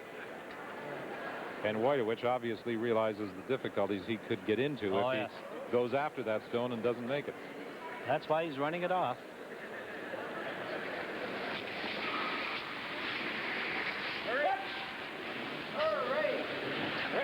So he doesn't want to hit it and drive it across onto his own. And he certainly doesn't want to hit and stay there. He may drive it onto the one at the back, but he gets a nose hit on both. That's good luck and bad luck. Bad luck that he drove it straight back and left the Alberta rock still in the rings. That is hard luck. Certainly a big bonus for Alberta. Now the game is on. That rock, I don't think Saskatchewan can get at it from behind the corner guard. It's really in deep. You're rolling with it. That way? Nose is good. Little roll here. Roll off.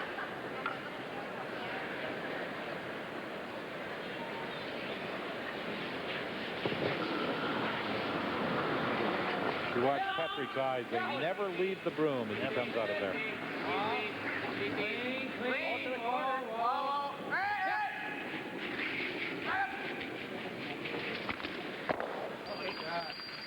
Alberta lies 2. Well, you can see how important missweeping a rock can be. Didn't get over the hog line to protect your one in the 12-foot. Saskatchewan, then they run one back, and now the other team is lying 2. So you can see how a sweeping error or a rock picking up a little bit of debris can change the whole complexion of an end. That's why it's so important for the people doing the brushing to make sure that the rock's path is kept clean. The Saskatchewan representatives from the Tartan Curling Club in Regina. Big roll by Wyatt Buck. Let me tell you, that is a curling shot.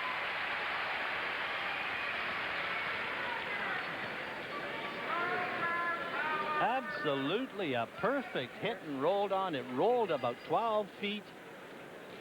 Not only behind the corner guard, but behind the shot on the left-hand side. Look at this. High in the house. Look at, you can see Barton using his broom to try and shake it out, but no way. It stayed right there. It never ceases to amaze me that just when things are looking desperate, a hit and roll saves everything. And for those perhaps not totally familiar with the rules of curling, you saw Kevin Martin standing there and motioning with his broom for that rock to roll out. He is not allowed to sweep an opposition stone in front of the tee line. Exactly. He would just, that's just like body motion.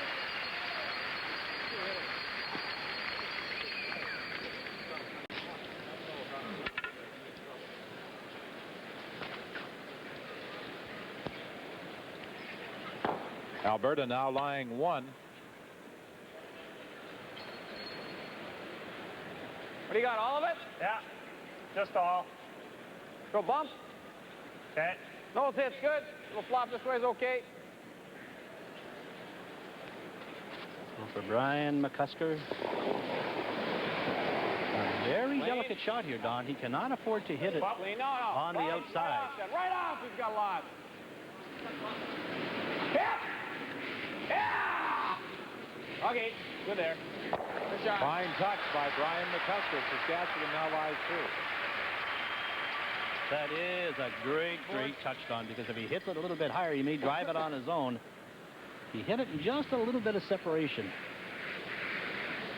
Moved it over a little bit to the right-hand side, so now, if Alberta were to try the double, Don, you see it there, I think the shooter would roll out. So he wants to hit and maybe roll in a little bit to the left-hand side. And that's exactly where he's tapping. You saw him tapping. Asking Kevin Park to hit and roll to the inside. As we mentioned yesterday, Kevin and his wife Linda own a restaurant in the Otwell Shopping Plaza in Edmonton. Kevin and Linda's restaurant. And fortunately, they're closed for renovations during Brier week. Whoa. Whoa. Whoa. Whoa. The boy. Great shot. Oh, look at that. That is a great, great shot.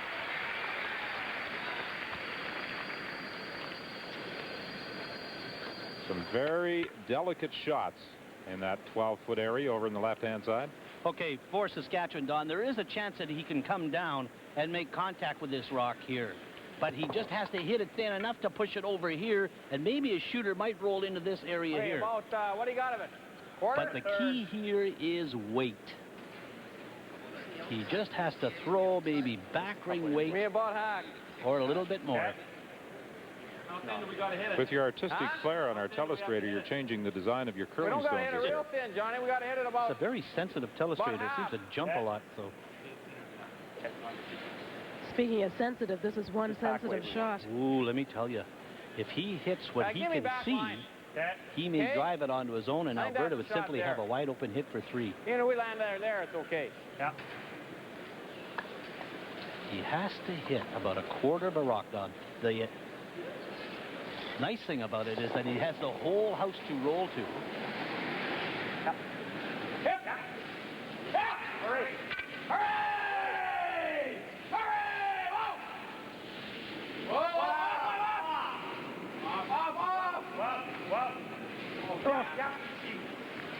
Oh, they might have miscalled it. Again, it looked like it picked at the very end. It certainly took a big jump. I think he was a little bit quiet. You heard Woytowich say, look, at maybe hack weight. And I think he was just a little bit quieter than he wanted to play.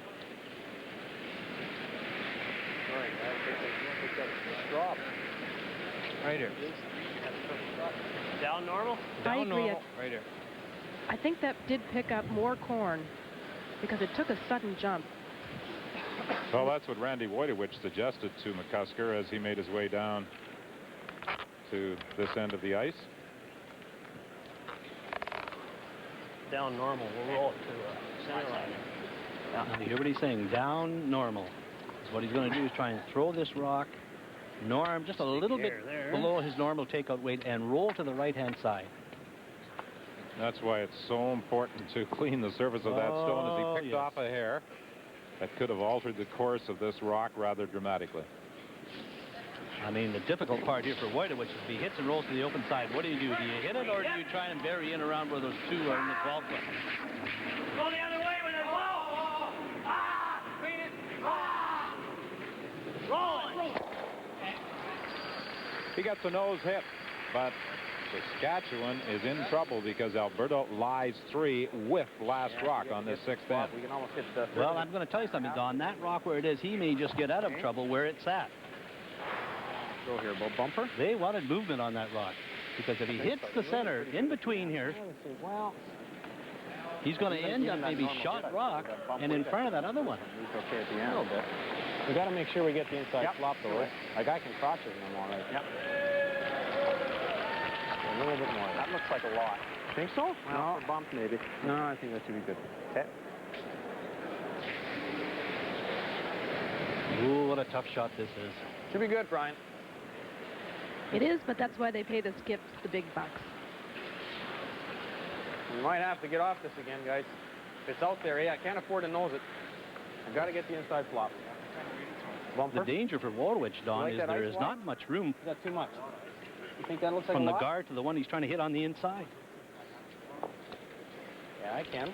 Well, third of it anyways. Give me a little left. Okay. McCusker initially wanted a little less ice, and Woytowich, after conferring with the front end, and they suggested a little less ice, makes that decision. Shouldn't be a problem. Shouldn't go hard. He has to hope that he gets by that guard, the long guard on the left-hand side, fairly thinned on, and that it curls right at the end so that he hits the two right in the pocket and ends up with shot rock.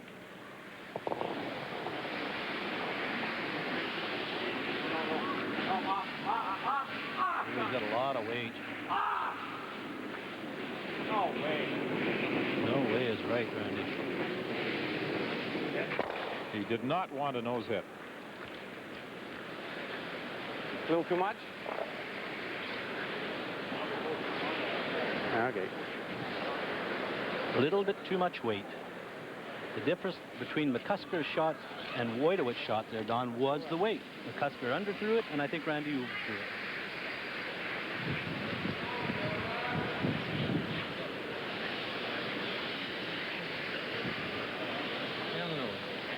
Now for Kevin Martin, you heard him just say right on the nose.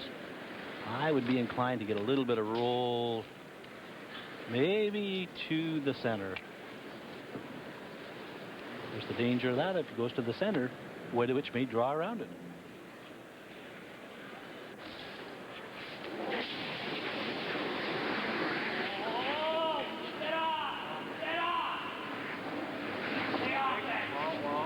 He doesn't want to drive this at an angle onto one of his own. Doesn't, and that's exactly what he's going to do. No, oh, look at that. Great shot. Oh, boy, that is a beautiful, beautiful curling shot. Now the decision for Woytowich. You're right. Yep. Don't want to jam it, though. Only like we can come very close. Well, you're one up. What do? You concede to 2, and if you're going to do that, you have to draw in this area here. You have to put the rock over here, or you may want to freeze to this one. So you got two shots there, Don. And I might be inclined to go to the side. Right? I do too. You go there, you're going to give him a wide open double kill for 3. All right, we got to play.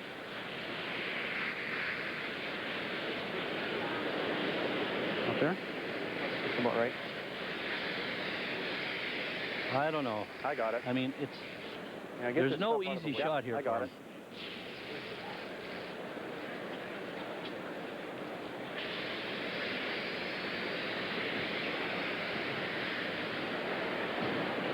Woytowich constantly cleaning the ice between the rings and the hog line. The result of debris coming off the broom being used by Kevin Martin. Now Brian McCusker still that quick? moves out there to make sure that the ice surface is clean. Okay, you just got to put it in front of that stone, guys. You know what I might do, Don? I might draw around that one. Like this ice? I think you have a better chance of holding him down to 2 if you draw around it as opposed to freezing to it. Freezing to it, they can just pick it right out of there or hit it on the nose unless it's an absolute perfect freeze. And even then, you're going to be life and death to get it there. Well, this could be the game right here. Well, there's no question about that. If he doesn't make a perfect freeze. Away. Line break. Well, you got to go hard on this one. Oh, no. No, sir. He doesn't even get to the ring, so it's a free draw for 4 for Alberta on this 6th end. So Kevin Martin, blanked end 4, blanked end 5 to retain last rock into end number 6, and it's going to pay off in a big, big way. Well, I think if you look at this whole end, you have to look at McCusker's rock on that takeout, Don, where he underthrew it. I still don't think it was a matter of him underthrowing as much as picking up the debris. This has been an end where everything's gone right for Alberta, and everything that could go wrong has gone wrong for Saskatchewan. Hey, Cole, that's pretty good. Okay. Hot, guys.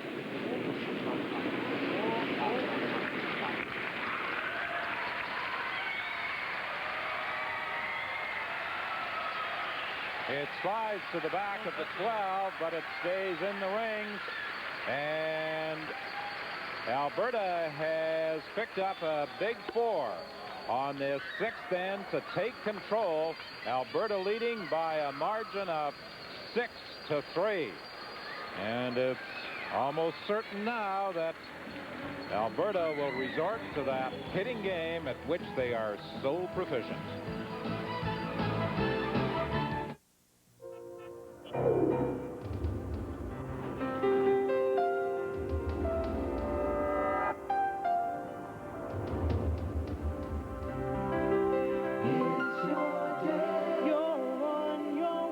When you need to get there, you can count on Esso. We understand what's important to you, and we're here to give you fast, friendly service and get you back on your way. You're on your way with Esso. It's winter. Let the games begin.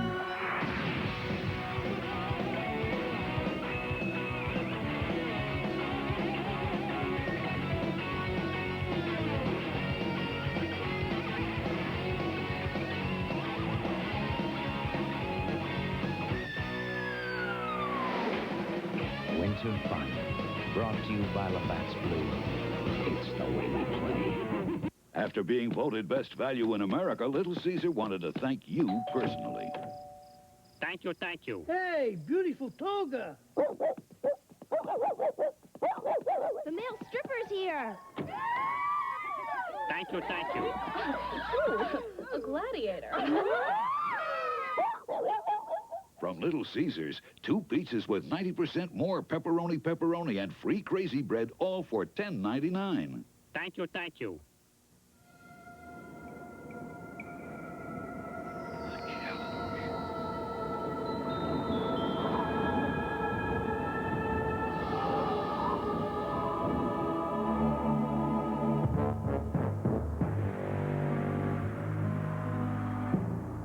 Take the Edge head-to-head challenge.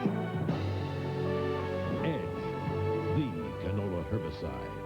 Edge, the champion.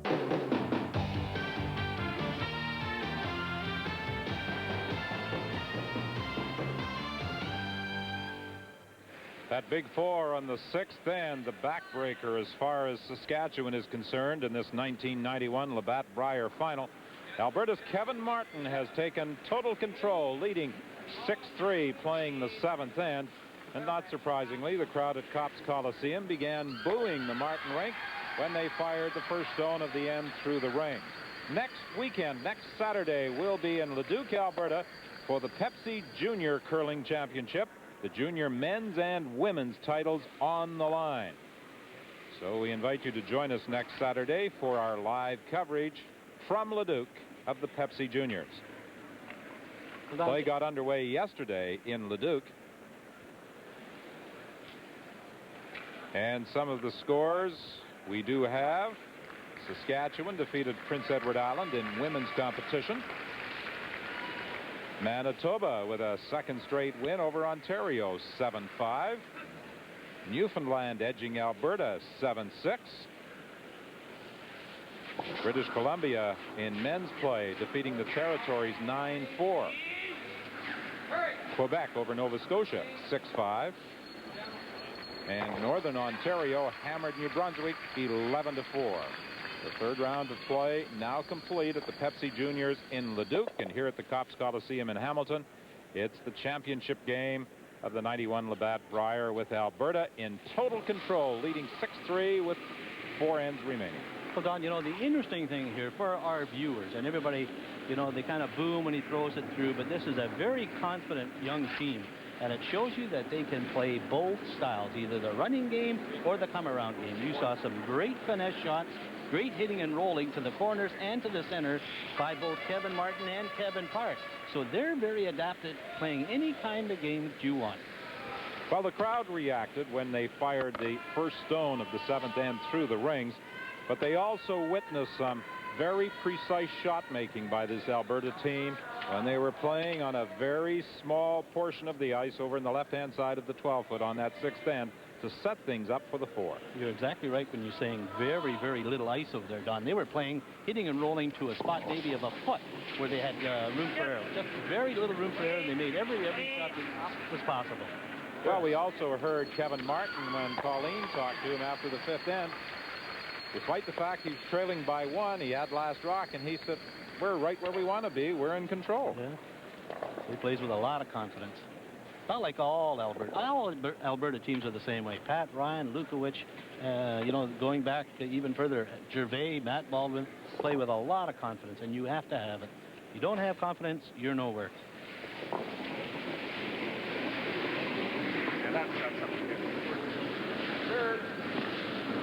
And now it's going to be very, very difficult for Saskatchewan to get back in this game. And Brian McCusker, when he let that stone go, said he thought it picked up something.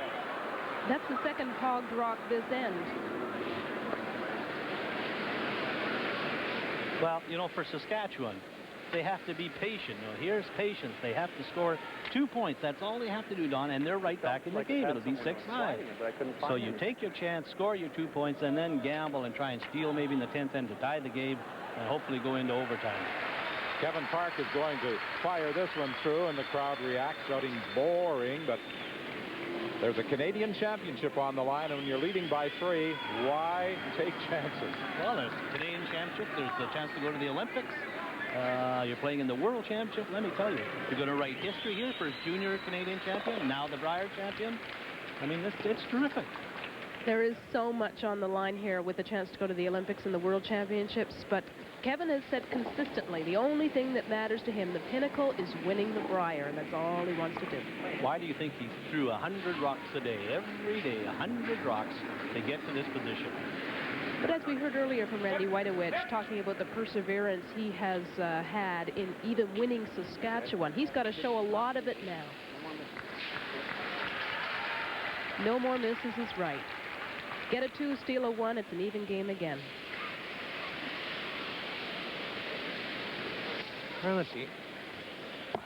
This is an interesting call. There's a corner guard up, and he's going to throw it on the side of the forefoot. So he's just changing it up a bit for Saskatchewan. Now, if he slips behind the tee, there's always the danger that Woytowich would freeze to it, and he would jam it, and Saskatchewan would score 2. But I don't think he's afraid of that. I think he's so confident. No matter, he knows he's going to put it on the tee line. And no matter where Woytowich puts it, he's going to pick it out of there. Come on, got to be tee. Tee line. Yeah, careful. Turn the tee. Immediately when he let that rock go, he said, I'm not real heavy, I don't think. I mean, he absolutely knew where that stone was going to be. Okay, look at the tee line. Now, he said, no, look at the tee line. Look where that thing is. That is absolutely splitting the tee. I don't think you're going to beat this guy today. I really don't think so. Yeah, we'll just move it through. Shoot about 13. For Woytowich, the only chance to get 2 is he just has to move it back a little bit. I'm hoping for the jam by Alberta. Well, that rock on the tee could be the biggest bonus Randy Woytowich has got. Yes. Because it's better than having nothing in play. That's right. That's why I couldn't understand Kevin Martin putting it there. What do you guys think? Like to freeze now? Okay. Still got 3 ends to go, eh? All we need to do is get back in it. You're absolutely right, Randy. He's been in this situation many, many times.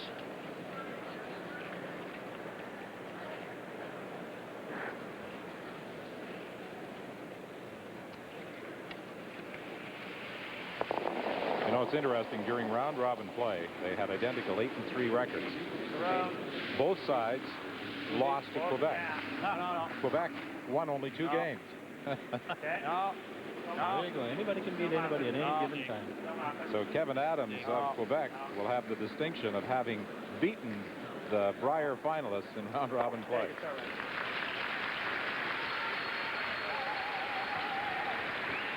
He pushes back that Alberta stone, but now with a nose hit, Alberta will lie 2. And Randy Woytowich will be forced to take 1 unless he can remove both those stones and relinquish the hammer at the same time.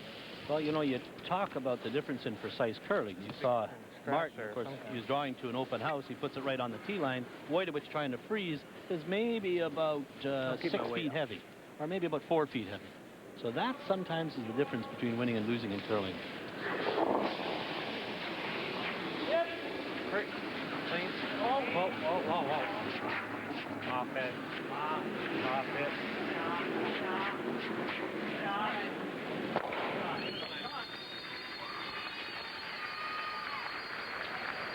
Big shot to hang around for Alberta, because it forces Woytowich to take 1. Yes, it does. Well, you see, his theory is here, you take 1 on the 7th end, you steal 1 in the 8th, steal 1 in the 9th, and steal 1 in the 10th. A little heavy, eh? And that's the way you have to play now. But Woytowich's, or Kevin Martin's theory is give up 1 on the 7th and then retain control.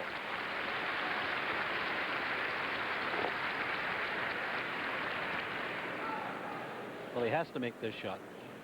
Bug us today.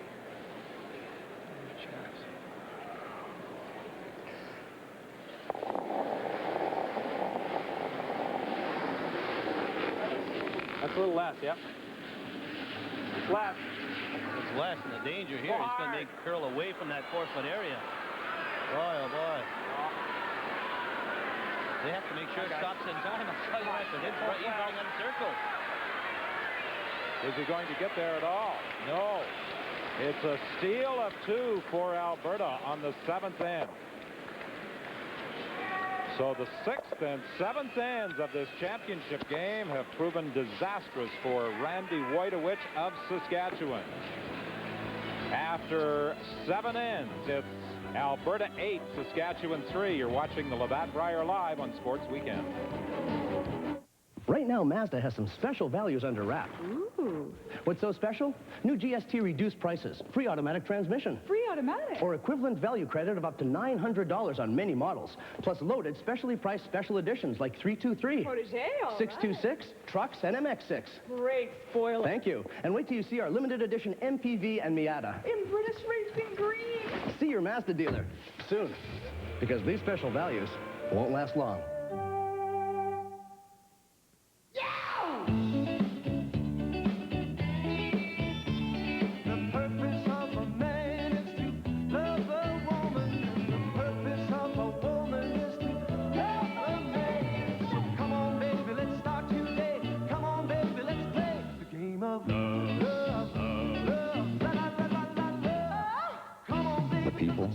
The music, and the taste of a cold Labatt's Light. Now that's refreshing.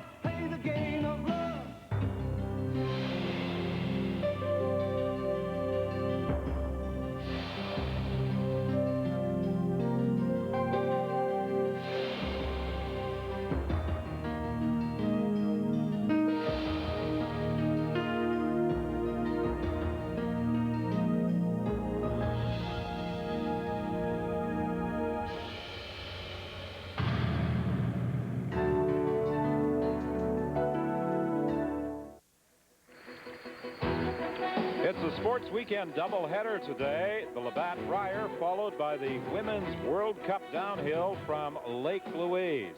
And it looks very much as though that championship banner in the Labatt Brier tankard will be heading for the Avonayre Curling Club in Edmonton, as it's 8-3. Kevin Martin of Alberta leading Saskatchewan 8-3.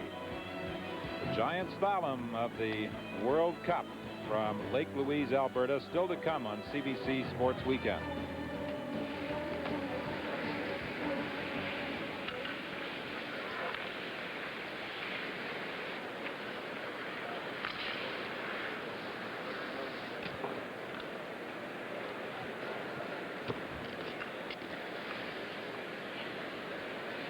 Amazing in that last end, you could almost see the wind go out of the sails for Saskatchewan, hogging 2 rocks, and then Randy pulling up short on his last rock. It's hard when you give up a 4-ender. Well, not only that, but the Alberta team is playing very, very strong, not giving them any kind of chance. I mean, after the 3rd end, it looked pretty good for Saskatchewan. Randy made a good shot, but he just seems to have lost his touch a bit. And Alberta's playing so strong, Colleen. They're not giving him a chance at all. Even in the end, they surrendered the 4. There was a great hit and roll by Saskatchewan, looking like they got out of a lot of trouble.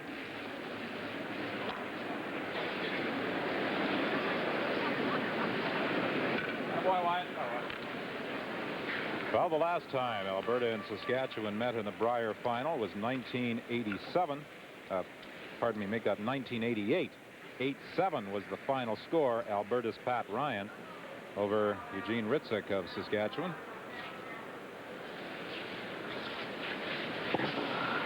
That was the year that Pat Ryan did not have to throw his last rock, if I remember correctly. He scored 3 in the last end. Scored yes, he 3 in the last end for that 8-7 victory. Eugene Ritzik's final stone did not make it.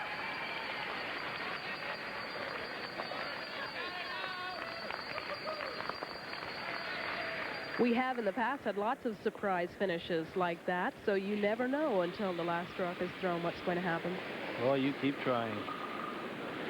You keep trying, but against this Alberta team, you're in rather desperate straits trying to come from behind a 5-point deficit. Well, that's true. Even if you give up 2, you're still up 3 points playing the 9th. If you give up 2 in the 9th, you're still 1 up coming home with the last rock. So they're kind of just going through the motions here, peeling them off. They're very proficient. This is their type of game. We spoke yesterday about the proposed modified Moncton rule, which will be coming into international play next year at the World Championships and the Olympics. And at least when you get down by an 8-3 margin, because under modified Moncton rules, the leads can't hit, you still have a chance. That's exactly right. These leads can't hit rocks outside of the rings. I'd like to see him try that rule for a year in Canada before they institute it. Of course, we don't have any choice in it because the International Curling Federation, in their wisdom, decided to put it in, and I think we're going to have to go along with it. Time will tell. Well, as we said yesterday, the CCA is going to ask that the rule be rescinded. Another rule that was passed, Don, that is going into the books is brushing now. No longer do you have to sweep across the face of the stone. You can corner sweep now. And when they declared that at the meeting, I suggested that they were giving in to the curlers, and they said, no, we just think it's a good rule because everybody's corner sweeping anyway. It's a difficult rule to enforce for the officials to call corner sweeping, and so because they're never calling it, people are still able to get away with it. Now you watch them lean on the corner of that brush in the corner of the rock. Now we'll get about 9,000 phone calls. What side do you sweep on or you brush on to make it curl more? Opposite side. Kevin Martin is asking for that red-handled Saskatchewan rock to be removed from his third Kevin Park.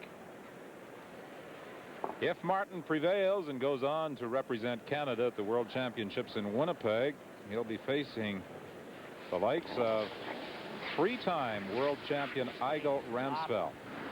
He will be representing Norway, his 12th visit to the World Championships. That's incredible that he keeps coming back. 12 times. How do you think their curling program's going there? 12 times. Colleen, if you went to the World Championship 12 times, I'd be curling in Austria. How many times would you win it? Well, the odds are certainly really good. I'd like to think 11 out of 12, maybe. I think so, too. Scotland will be sending two-time silver medalist David Smith from Sweden.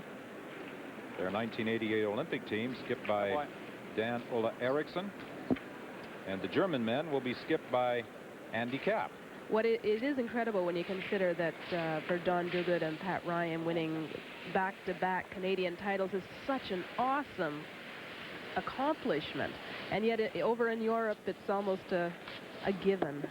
Well, Eigil Ransfeld has planned his holidays for 12 years in advance. I mean, where are we going next year for holidays, boys? Well, we're going to Winnipeg. Oh, good.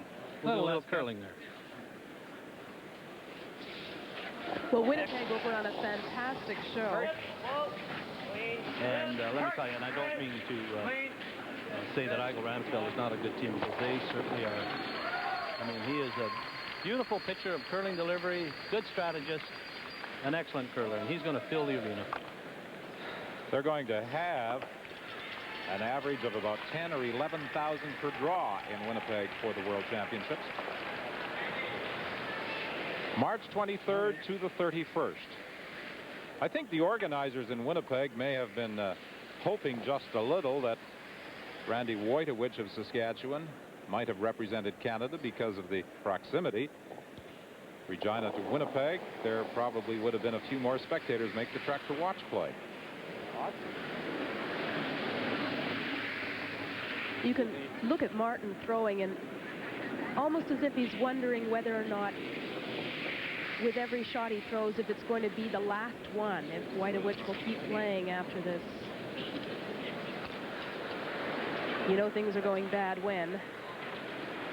Well, Woytowich came up light with his two previous draws. This time he's heavy. You'll see how neat the curlers are. You see how the yellow ones are all lined up on one side and the red ones are all lined up on that side? There's a guy in Winnipeg, and I won't mention his name, who we used to curl against. He used to do that all the time. So we used to frustrate him by putting a couple of red ones over where the yellow ones were. And he'd spend all the time sorting out the rocks and missed calling the ice. Right now, Randy Woytowich would like to sneak over to a couple of adjoining sheets and grab a few more red-handled rocks. So he's really struggling. A little bit heavy on his first draw on the 7th, light for the second one, 8th a little bit heavy.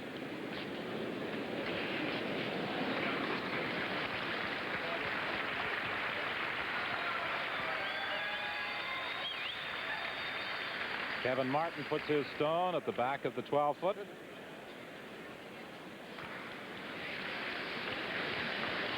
What thoughts are running through the minds of those two men right now? Kevin Park, the third, and Kevin Martin, the skip.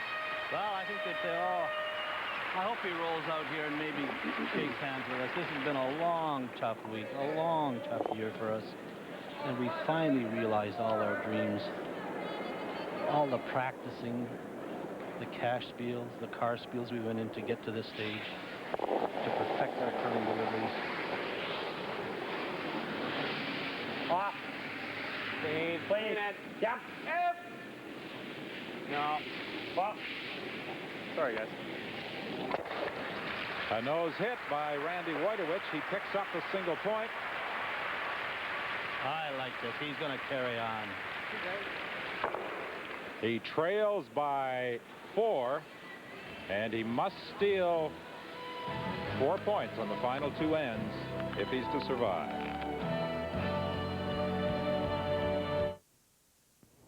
What is refreshing?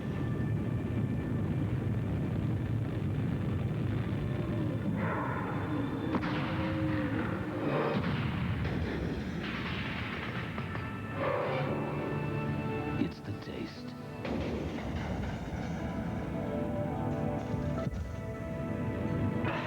The taste that could only come from a cold Labatt's Light right out of the ice.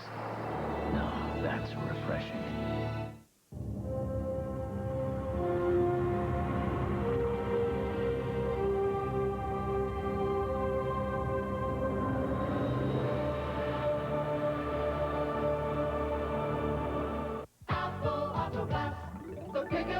Don't replace it. Let Apple repair it before it spreads at no cost to you, providing you have glass coverage. So don't delay. Get it in today. Right now, Mazda has some special values under wrap. Ooh.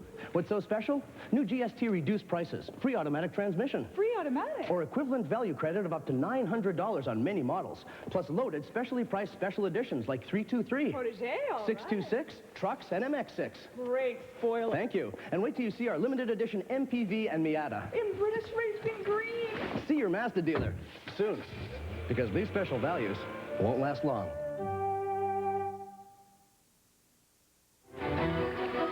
Two ends remain at the 1991 Labatt Brier at the Cops Coliseum in Hamilton. Alberta's Kevin Martin leading Randy Woytowich of Saskatchewan 8-4. A nose hit on an attempted peel by Don Bartlett. And now John Grundy, the lead for Saskatchewan, will be asked to draw in behind that stone. You know, when you're 4 down, you're not in very good shape. But if you score 2 here, or steal 2 that Randy Woytowich has to do, you're in the game. You're not in great shape, but you're still in the game. So that's why Randy's continuing on here.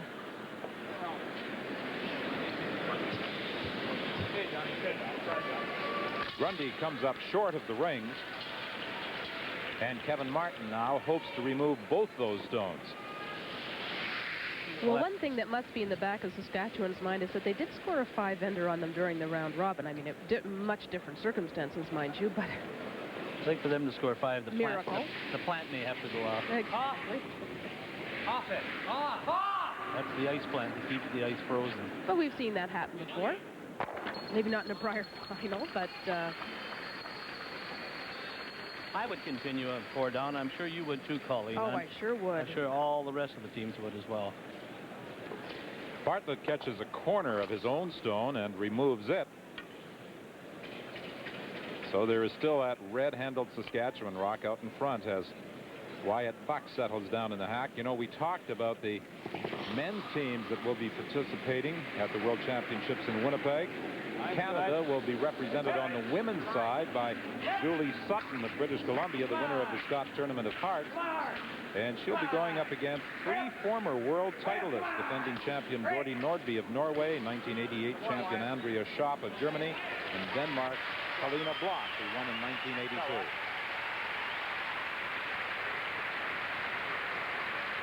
Martin is ignoring the stone just delivered by Wyatt Buck that comes to rest in the 12th foot.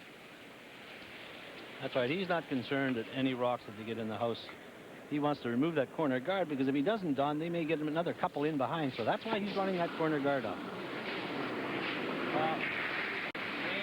During the round robin, Rick Lang got in trouble against Alberta with a corner guard. Alberta wound up stealing 5 against Lang, all thanks to a nasty little corner guard with a lot of Alberta rocks behind it.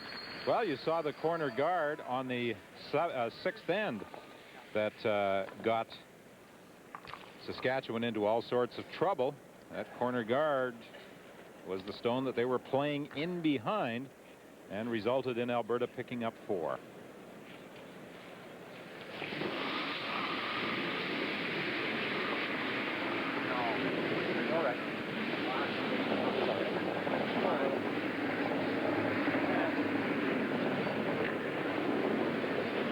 Just a point in question here. The front end and the third, Kevin Park, here's their percentages after 8 ends. Good shot. 96, 94, 95. Now, is that curling? That is unbelievable. And what's the skip? 88. So a team average of better than 90%. 93%. You're not going to beat him. You can stay out here and play 36 ends. You are not going to beat this guy. He's just too solid a team. Well, Alberta had one tremendously high percentage game. They curled at 96% when they defeated Manitoba 3-2 on the final draw in round-robin competition. And today in this championship game, they're at 93%.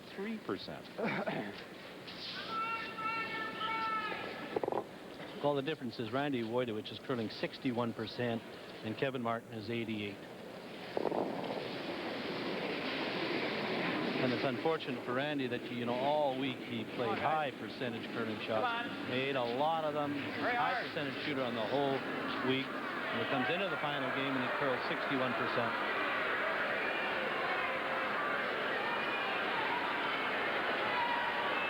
Third hog going this way. Brian McCusker pulls the string again. He had that same problem on the 7th end. And his percentage isn't bad, Don. He's shooting 80%, which is very, very respectable. That'll bring him down a bit, but any hopes of developing an end vanish. And now Kevin Martin is asking his third, Kevin Park, to remove that Saskatchewan stone.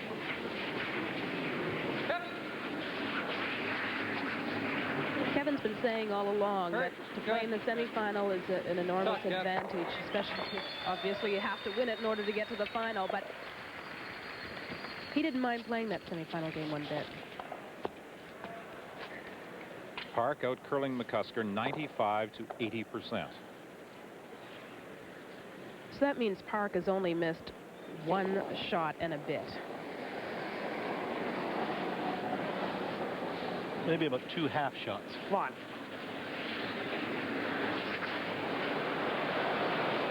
Again, McCusker having all sorts of problems with his draw weight.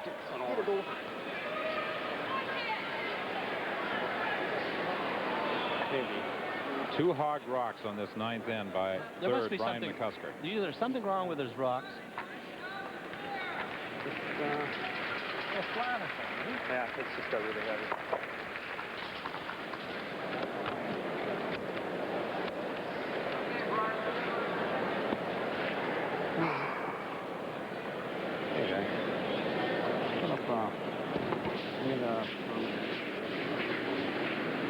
Kevin Park is going to throw this one through. That's an easy one for the officials to score. Well, you know, it really it's very interesting. Randy Woytowich has really had trouble with his draw weight. He's a little bit heavy and then very light and then heavy again. And McCusker hogs too. You know, it makes you wonder if there isn't something wrong with the red rocks. And you see Kevin Martin over there having a look at him. He's lining them up and he's looking at them.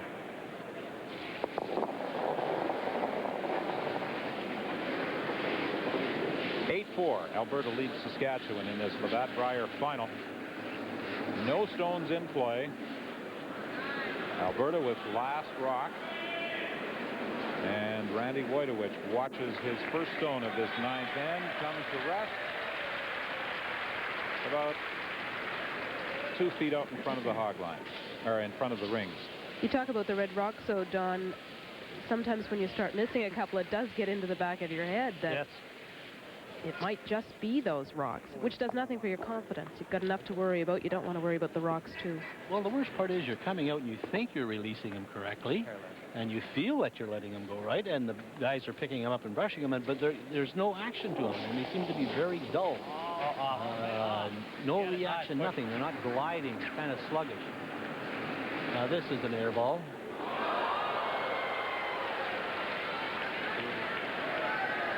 Do you think that was a sympathy throw? No, I don't think so. No. You can count the number of times he's done that on one hand.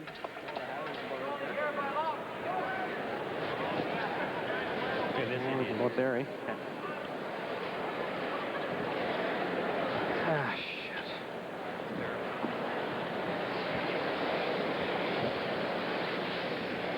Well, it does give Randy Woytowich an opportunity to draw in behind that stone. Oh, that's right. Wouldn't you like to be 4 up coming home with last rock? And if you miss this one, then you're only 3 up coming home. And if you're 4 up coming home, the other guy has to score 5, which is really difficult. But, you know, 3 is not an impossibility. Stranger things have happened.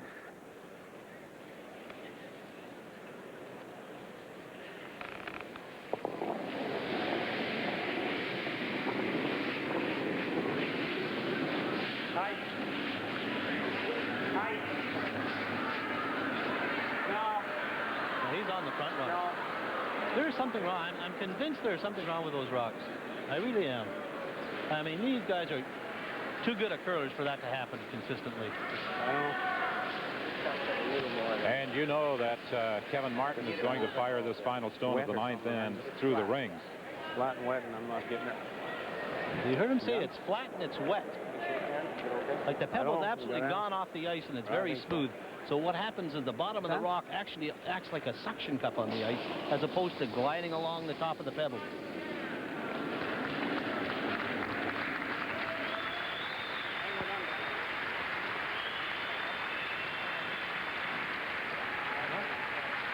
And now they're just waiting to...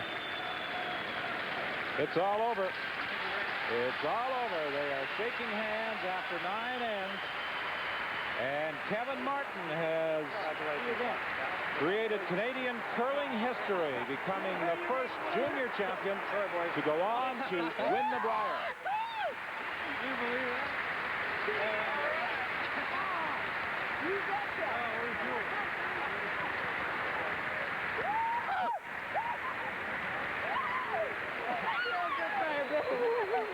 Get in there, Ab. Let's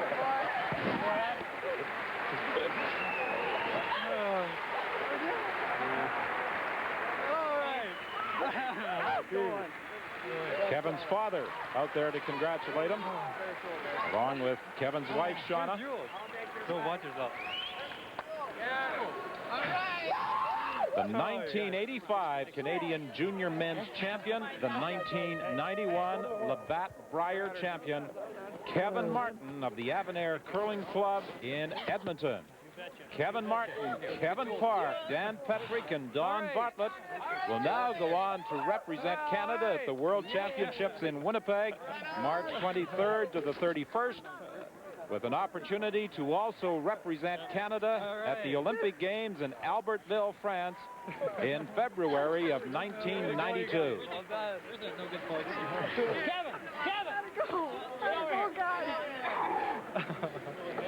And a dejected Saskatchewan foursome skipped by Randy Woytowich. Yeah, why not flash in the first?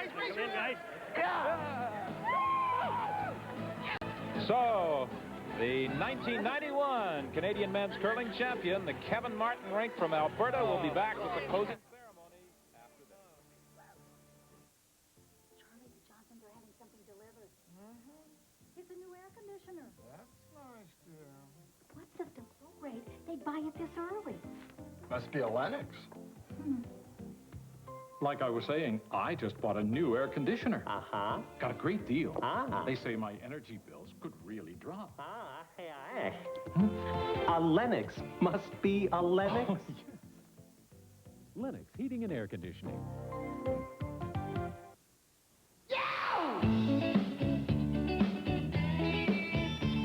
The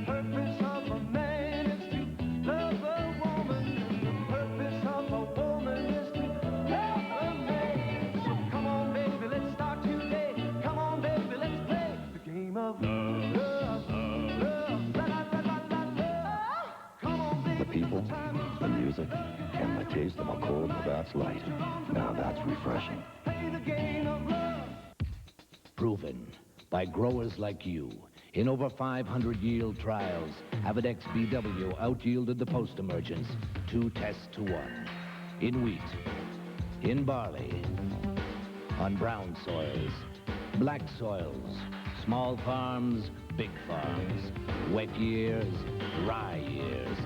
Every year, Avidex BW out-yields the post-emergence because it's a pre-emergent.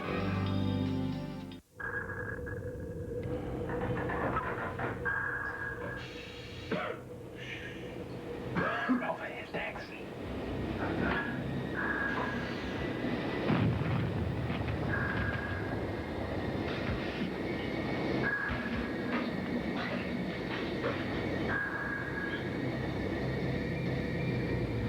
Nova Histex, adult strength cough syrup. Not going to camera? 8-4, Alberta beats Saskatchewan in the 1991 Labatt Brier final here at the Cops Coliseum in Hamilton. The key end, the 6th, where Alberta, with last rock, scored a big 4 to take a commanding 6-3 lead. It finished 8-4 in Kevin Martin's favor. He's standing by with Colleen. Thanks, Don. Kevin, you've been almost standing here with that hard-to-believe look on your face like it hasn't sunk in yet. Boy, it sure hasn't yet. You know, you never think it's going to be over. You know, you see all the comebacks that happen out here, and geez, to shake hands and be done the game, it's over. It's just a terrific feeling. You know, it's unreal. What did you feel at that moment? I mean, you're the Brier champion, going on to the Worlds to add to your Canadian junior title. Oh, I don't know. You know, you can't even think about it. Geez, unbelievable feeling. Huge turning point. The game turned totally around in the 6th end. Tell me a little bit about that 6th end. Donnie once again makes a perfect come around. They nose the peel. We got him in trouble. Kevin makes a perfect hit and roll. We're laying 2 buried. We get the roll to the other side, and he gambled with a freeze and didn't make it, and there's 4. That's it. You said in earlier interviews with me that the Brier is everything, the Brier is the pinnacle, and that the World Championships and the Olympics are just kind of bonuses. But now that you're going to the Worlds and possibly the Olympics, if you finish 6th or better, how does it feel now? Oh, we just can't wait to go. You know, it hasn't sunk in yet. You know, I don't know when it will, but winning this, that's it. You know, I can't believe it. It's just a terrific feeling. What do you think of those red rocks that Saskatchewan was throwing? We were speculating that they might be a little bit heavier because they were struggling with draw weight later in the game. The ice got sweaty, but I'm not sure what they were like. They made all the draws early in the game, so I'm not sure if the ice just got a little sweaty or not, but we were hitting most of the time.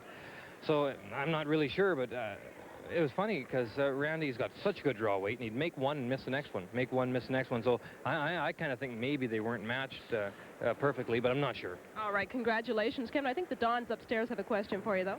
Kevin, I would like to ask a question, congratulate you at the same time about that 6th end. Do you feel a little vindicated in playing that finesse game to pick up that 4? Some of the fans were booing you yesterday and in the final draw of the round robin for firing it through, playing that hitting game, but you demonstrated today that you can play that finesse game.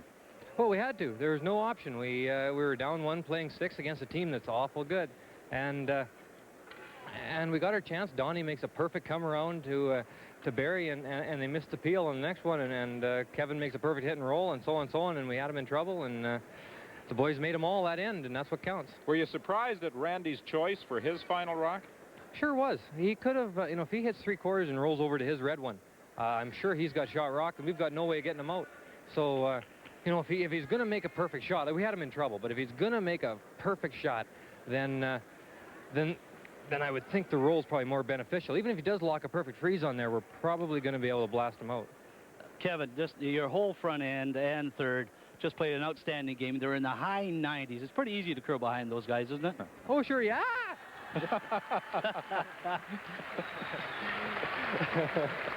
The man who's the postal clerk delivered more than mail. This is just like football, almost a Gatorade shower. There you go. You probably can't remember the question. I have no idea what the question was. It was that the boys in front of you are playing so well. Not hard to follow them up, is it? Well, if you we fly a flash in the first end anyway, same as a couple other games I did. But the boys, they stuck behind me, and boy, when you got your guys shooting like the boys are shooting this whole week, you just can't go too far wrong. All right, congratulations, and keep that world title in Canada. Thank you very much. Yes, indeed. Kevin Martin and his Alberta champions will now go on to represent Canada at the World Championships.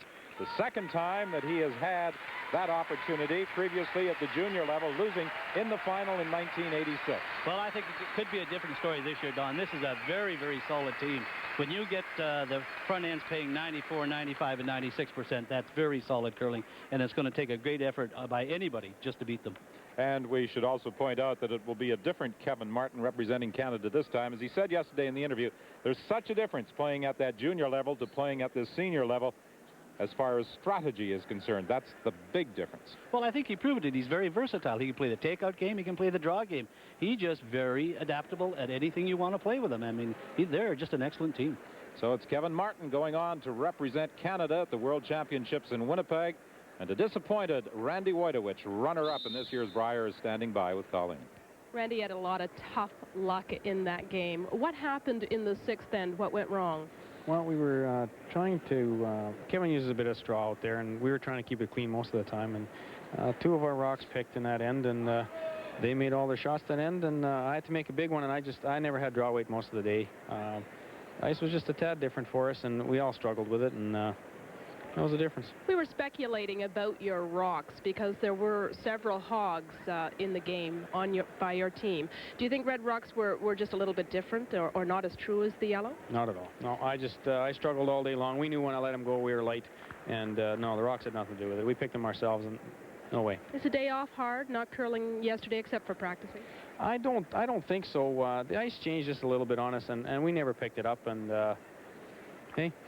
Where do you go from here? It's taken you a long time to get out of Saskatchewan. Are you anxious to get back there again?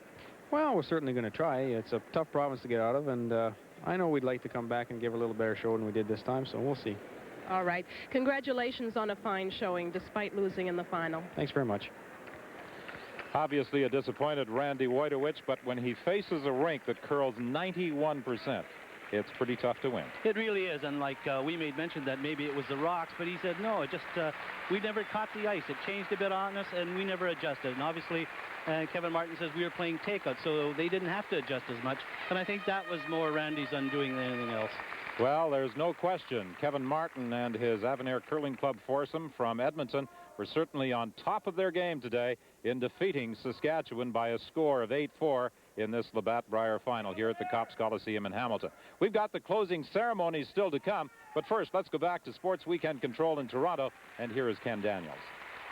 Thank you very much, Don. Alberta's Pat Ryan does it in 88 and 89, and Kevin Martin does it today. And as you mentioned, we'll return to a Cops Coliseum in just a few moments. Bring you up to date on what else is happening today. One game in the NHL this afternoon, getting underway about 1 hour from now. New Jersey is at Winnipeg. The Devils, they are winless in 3. The Winnipeg Jets on a 4-game losing streak and lead Vancouver by just 1 point in the battle for the final playoff spot in the Smythe Division. At the Honda Classic in Coral Springs, Florida, Steve Pate is the leader right now at -13. Bruce Litsky at -7. They are early in today's final round. Dan Halderson at -5, about midway through his final 18. Dave Barr has slipped back to -3. At the Inamori Classic, 4th round today, Tina Barrett continues to lead the way, that for the women out in California. Baseball action this afternoon. We can update you now. The Atlanta Braves have just put 2 runs across in the 7th inning of play. It's the Expos leading the Braves now 5-2. And at Clearwater, Florida, the Toronto Blue Jays are out in front of the Philadelphia Phillies by a score of 4-2. That game in the 5th inning. The World Indoor Track and Field Championships are taking place in Seville, Spain, and Canada has won its 2nd bronze medal of these games. Yesterday in the 60-meter hurdles, Mark McCoy won a bronze medal, and today Simon Hugerwerf, the 27-year-old from Vancouver, won a bronze in the men's 800-meter event. The Olympic star Paul Ehring of Kenya, he took the gold in that event, and Thomas de Tezera of Spain taking the silver medal. We can tell you that Charmaine Crooks finished 5th in the women's 800-meter final. We will still have closing ceremonies coming up today from the Brier, where Alberta reigns supreme, and we will return you to Cops Coliseum for the closing ceremonies in Hamilton right after this timeout.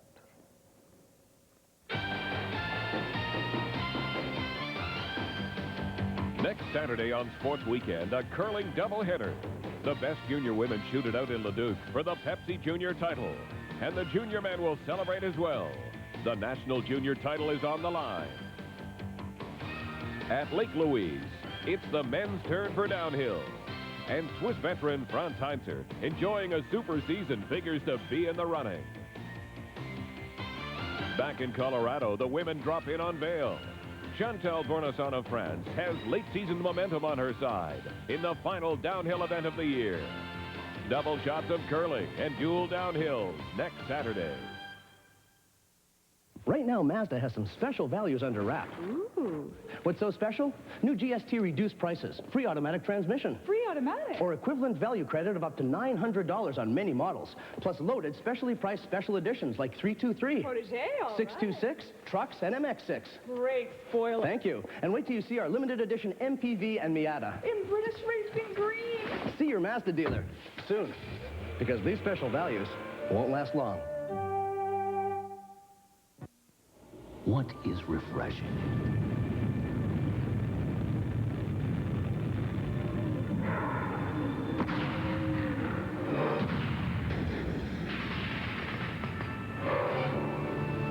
It's the taste.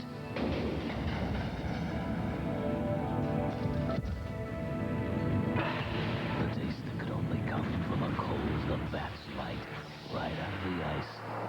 Now that's refreshing. All right, you're about to graduate into the Purex Pillow Gang. So never forget your mission in life is to be soft. Much softer. That's better. Now, present softness.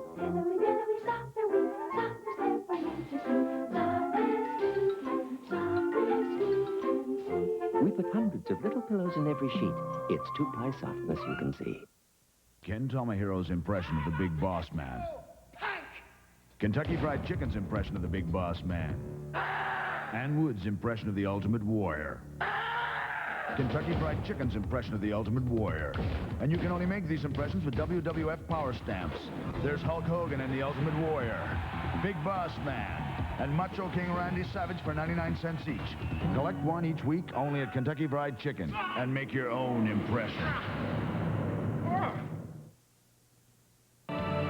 For the third time in 4 years, the Labatt Tankard will be residing in Alberta. Kevin Martin accepting congratulations from wife Shauna on an 8-4 victory over Saskatchewan in this 1991 Labatt Brier final at the Cops Coliseum in Hamilton. And we're just about set for the closing ceremonies. To the closing ceremonies of the 1991 Hamilton Labatt Brier.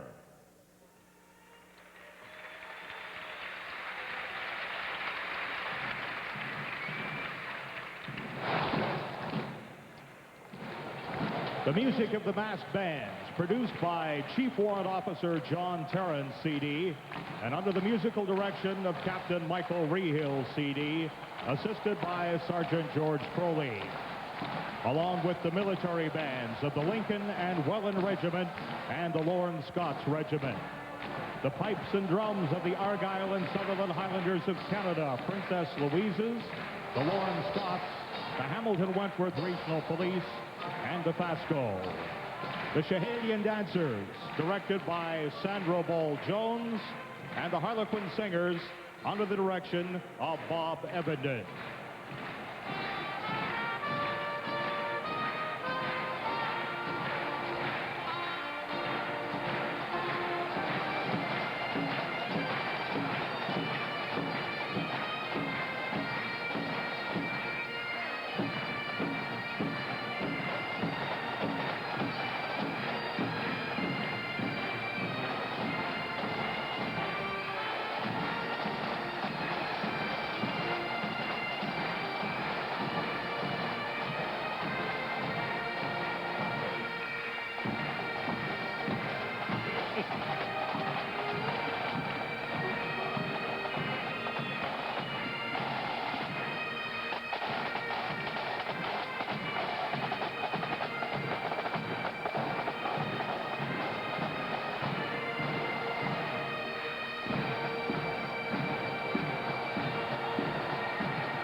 And now, ladies and gentlemen, as we hear the 1991 Hamilton-Labatt Brier theme song, Steal the Feeling, by your applause, show your thanks to more than 1,200 volunteers who have put together the 1991 Hamilton-Labatt Brier.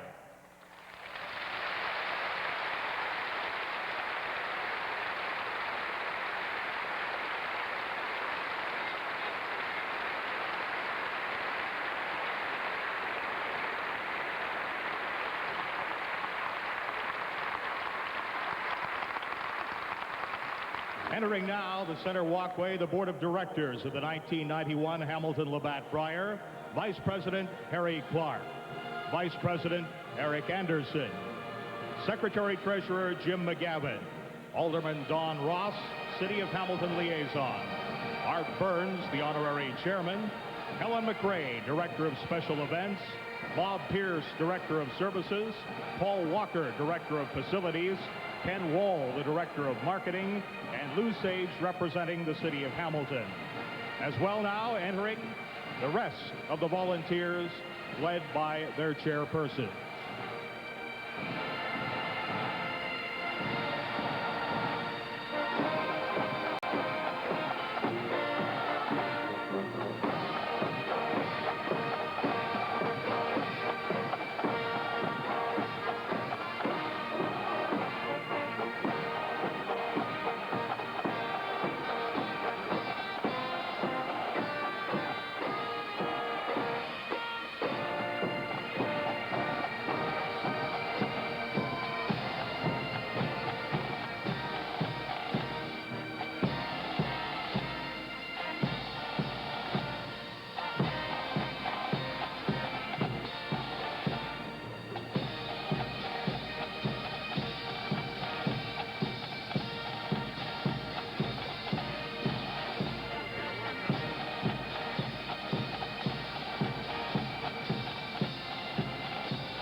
Ladies and gentlemen, our volunteers.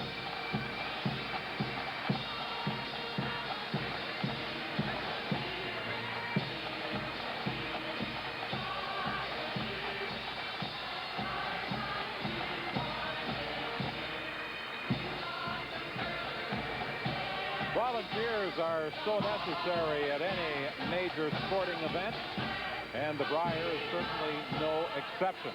A lot of people responsible for making making certain that the show runs smoothly, much more smoothly than I was trying to explain it. Attendance for this final game, 7,177. The total attendance for this year's Labatt Brier, just under 89,000 for the 14 draws.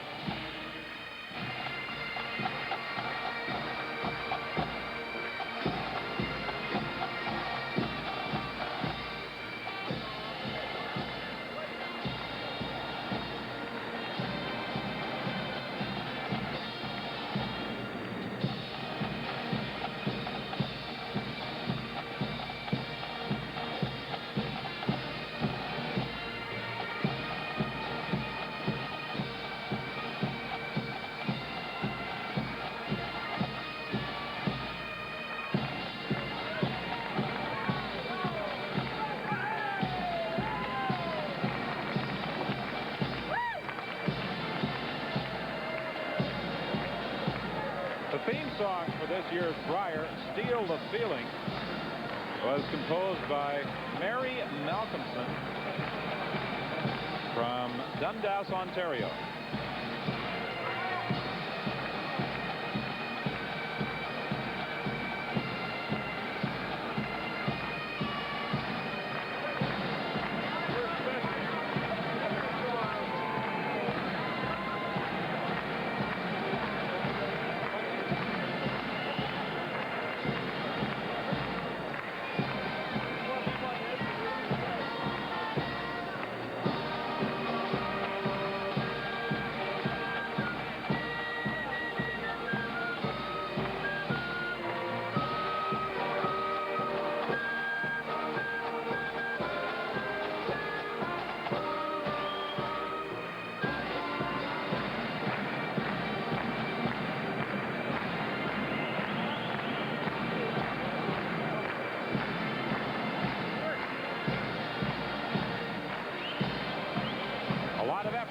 part of the Volunteers, but I'm sure they would agree it's been a fun week for them.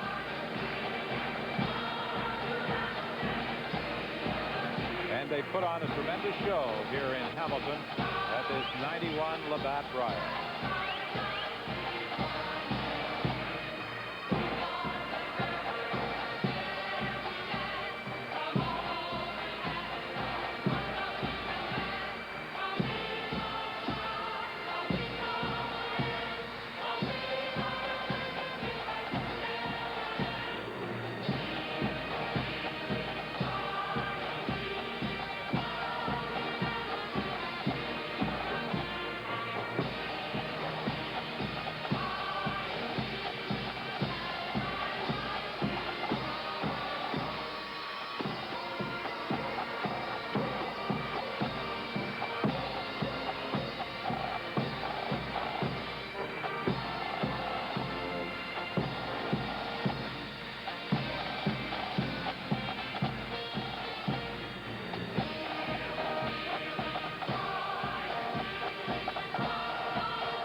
And now, ladies and gentlemen, if you will welcome our podium dignitaries.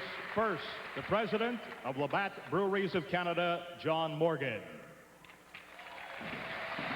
The Minister of State for Indian Affairs and Northern Development, the Honorable Shirley Martin. The President of the Canadian Curling Association, Dr. Ed Steve. Chairman of the Canadian Men's Curling Championship, Don McLeod. Directors of the Canadian Curling Association, Claude Bergeron, Stan Olesen, Bob Hartwell, and Evelyn Cron. Ken Thompson, the president of the 1991 Hamilton Labatt Brier. And the president of the 1992 Regina Labatt Brier, Don Lewis.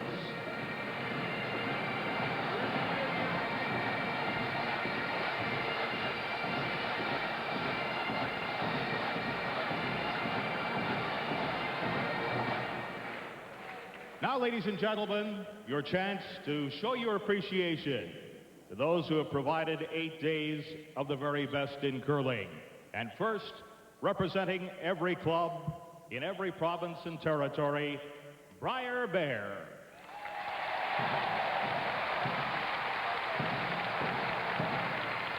Now, from the province of Quebec and the Glenmore Curling Club, the Quebec champions, Kevin Adams, Rob McLean, Don Reddick, and Andy Carter. From the territories and the White Horse Curling Club, the rink of Chuck Haynes, Mac Florence, Craig Tooten, and Doug Bryant. From the province of Nova Scotia and the Halifax Curling Club, the rink of Dan Bentley, Jim Walsh, Darren Bentley, and George Exodus. From the province of Newfoundland and the Gander Curling Club, the rink of John Boland, Phil Kiley, Bob Skanes, and Dave May. From the province of New Brunswick and the Thistle, St. Andrews, and Beaver Curling Clubs, the rink of Gary Mitchell, Grant Odishaw, Rich Perron, and Mike Butler. From the province of Ontario and the Penetanguishene Curling Club, the rink of Russ Howard, Glenn Howard, Wayne Madaw, and Peter Corner. From the province of Prince Edward Island and the Charlottetown Curling Club, the rink of Robert Campbell, Mark O'Rourke, Peter Gallant, and Mark Butler. From the province from Northern Ontario and the Fort William Curling Club, the rink of Rick Lang, Scott Henderson, Ross Tetley, and Art Lapolainen. from the province of Manitoba and the Wildwood Curling Club. The rink of Jeff Stoughton, Dave Iverson, Ken Presser, and Gary Vandenberg.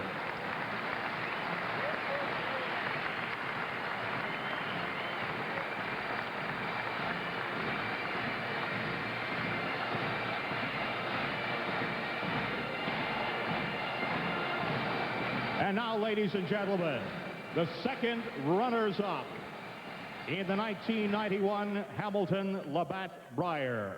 The second runners-up from the province of British Columbia and the Cranbrook Curling Club. The rink of Jerry Kent, Brian Collison, Tom Shapitka, and Ken McCarr.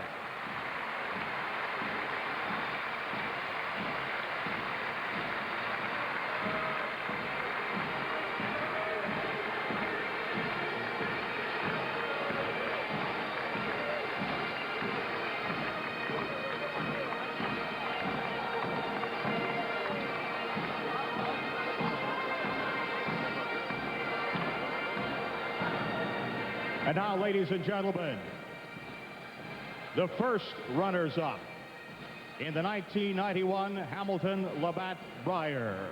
The first runners-up from the province of Saskatchewan and the Tartan Curling Club. The rink of Randy Woytowich, Brian McCusker, Wyatt Buck, and John Grundy.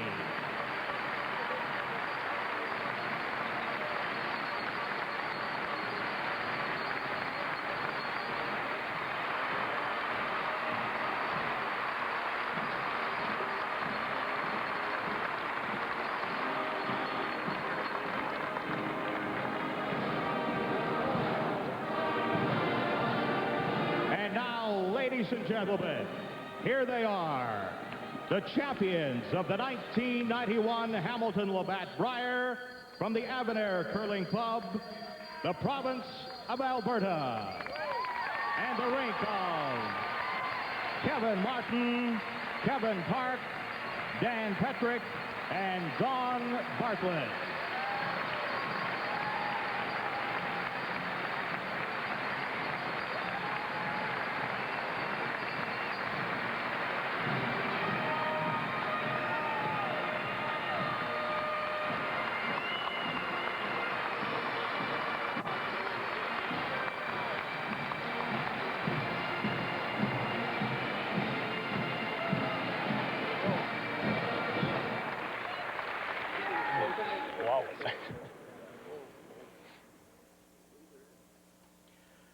And now, ladies and gentlemen, I'm happy to call on the president of Labatt Breweries of Canada, Mr. John Morgan.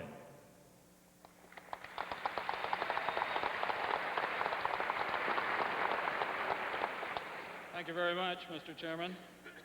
Honored guests, ladies and gentlemen, curling fans everywhere. On behalf of Labatt's, I'd like to congratulate all of the players for such a tremendous show over the last 8 days. I think once again the Labatt Brier has showcased the very best of curling in the world. To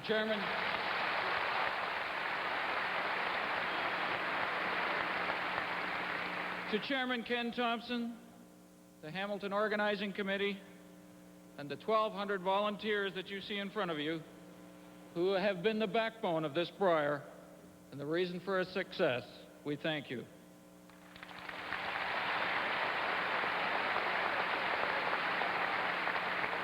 And we thank you not only for your tireless efforts this week, but for the many months and weeks and countless hours spent planning and organizing the staging of this world-class Canadian Men's Curling Championship. To the people of Hamilton and the surrounding communities, it's been a great week. We thank you for the hospitality and the support that you've shown us as gracious and enthusiastic hosts. And to the viewers across Canada, we hope that you've enjoyed today's final and the entire 8 days of championship curling.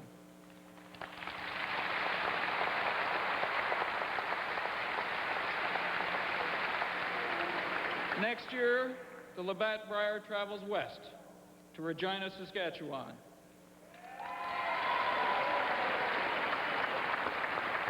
And we at Labatt wish that city and their organizing committee good luck in their preparations. Now it gives me great pleasure to introduce to you the 1991 Canadian champions. Please join me in congratulating the team from the Avonare Curling Club in Edmonton, Alberta. It is my distinct pleasure to present the Labatt Brier tankard to skip Kevin Martin, teammates Kevin Park, Dan Petrick, Don Bartlett, and Jules Oucher. Gentlemen, a great performance today and a well-deserved victory.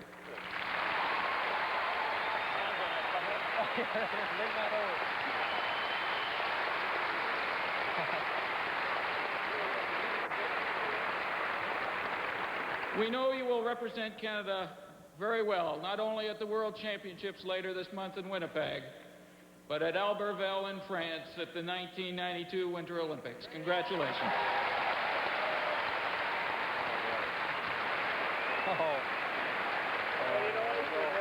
There we go. Don't drop this thing. It's $75,000. All right.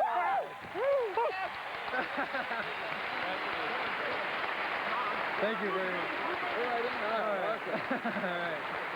Let me get rid of these. That's a heavy sucker. Yeah, it's hard to hold it up.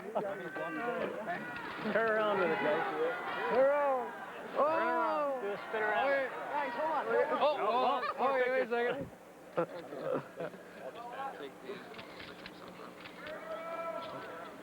Yeah, just give us a second. Turn around, you guys. Turn around.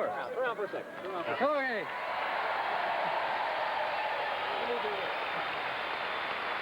Can I get my hand up there? 2 minutes? Yeah, that's okay. No problem. I'll hang on to you.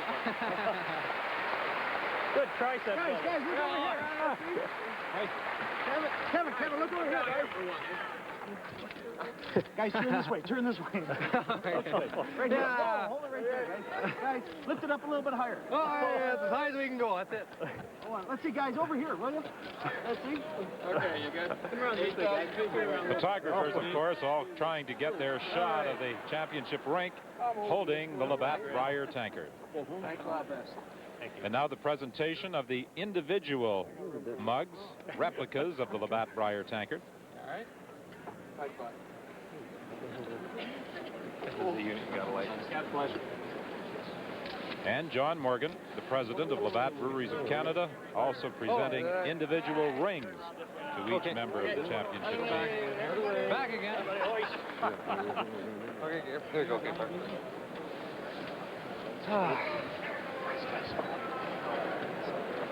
There we go, guys. Guys, can we move back behind the line? Please. I've lost my grip. And down, guys. Thank you. Go down, fellas. Go down. Fellas, got a camera. More photos. Now, ladies and gentlemen, my pleasure to introduce the Minister of State for Indian Affairs and Northern Development, the Honorable Shirley Martin.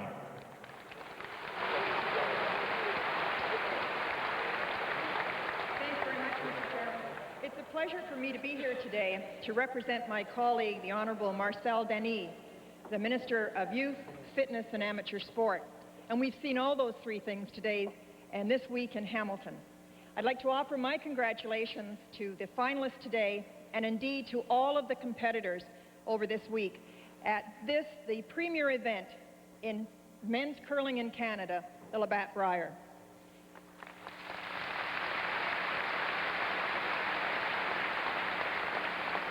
I'd like to add my thanks to that of Mr. Morgan's, to the volunteers, the 1,200 of them that worked so hard to put this event on. And curling brings together Canadians from all walks of life and from all corners of this great country of ours together in sportsmanship. It's a great day for Canada, and I congratulate all those that were involved. These things don't happen without corporate sponsorship as well, and I would like to commend the Labatt Brewing Company for their support continually over the years for the Labatt Brier and their help to make Canada so great.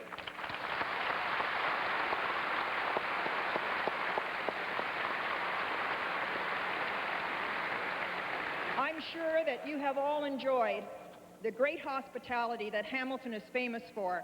We hope you'll be back again to a Brier another time later on, and until that time, I would like to congratulate and wish success and good luck to the Alberta rink in Winnipeg for the World Championships and also in France. I know you'll do us proud. Congratulations.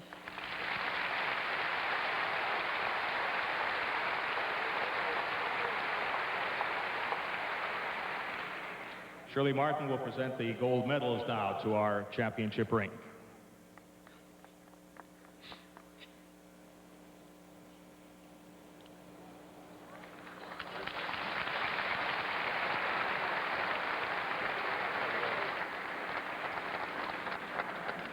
The first step in what could be a 3 gold medal reward for this Kevin Martin foursome. They've got a shot at the World Championship in Winnipeg and, of course, at the gold at the Olympic Games in Albertville. Now, ladies and gentlemen, the president of the Canadian Curling Association, Dr. Ed Steeves.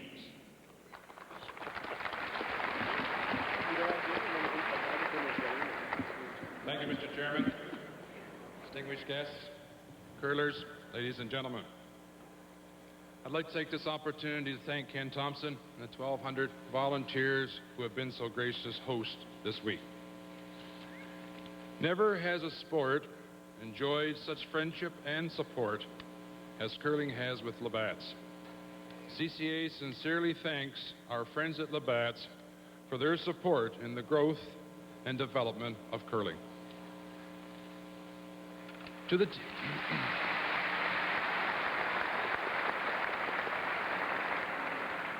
To the teams, the thrills and excitement and the demonstration of your skills of our game this week will long be remembered by us, and for this we sincerely thank you.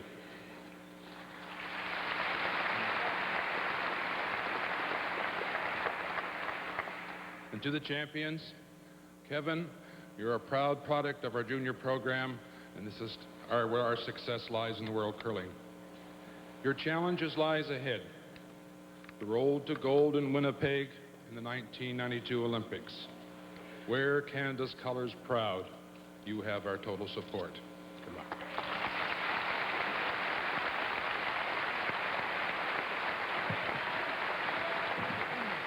Ed Steeves will now present the Canadian Men's Championship banner. Thank you very much. Turn around. Turn around.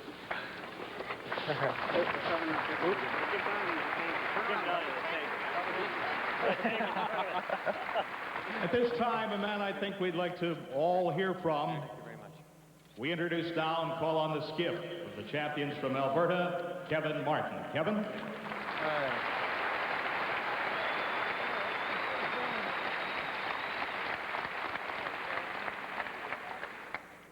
First of all, the most important thing, the team.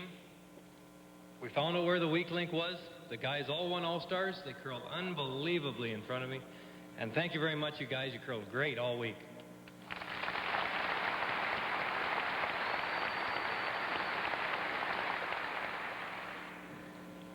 Labatt's, you've taken care of us as good as anybody could possibly do it over the last 11 days.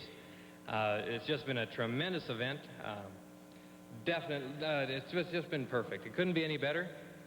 Also, the host committee and all the committees and volunteers, and a special thanks to Otto and Mary. They're our two drivers.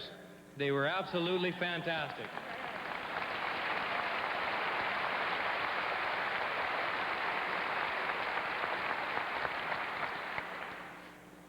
Another little thing I'd like to kind of say, it had to do with a little bit of a wager that the Shermack team from Avonare made with us. And what it was is before they went to the Canadians, we bet them on the amount of wins. And being that Labatt's is a sponsor, we decided that'd be a good prize. So we made it a case of beer per win. So I'd like just making sure that the Shermack team is watching back at the Avonare and the rest of our friends there, that I believe it turned out to be 9 wins? 10 wins. 10 wins. 10 wins. That's what it was.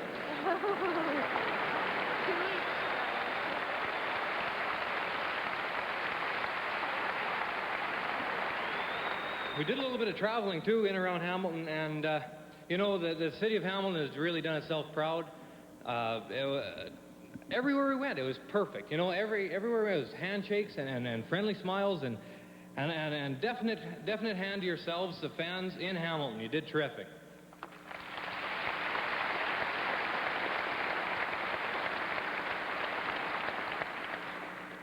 And I'd just like to really mention somebody that we just have to mention as a team. It's been 4 years now. He's put up with us, put up with all the losing, and that's our team sponsor, Terry Royer and Belvedere Auto Parts.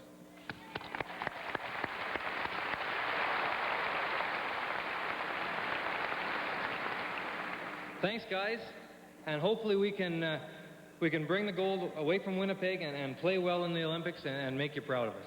Thank you.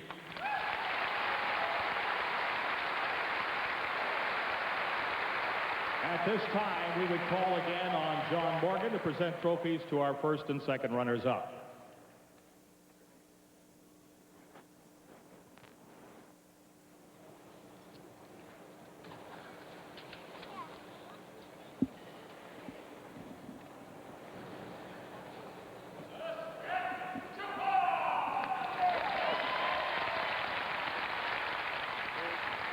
You're watching the closing ceremonies of the 1991 Labatt Brier at the Copps Coliseum in Hamilton. Still to come, the giant slalom. The women's giant slalom from Lake Louise. Scott Oak and Curry Chapman are on hand to describe that action for you. Over's got more than I do.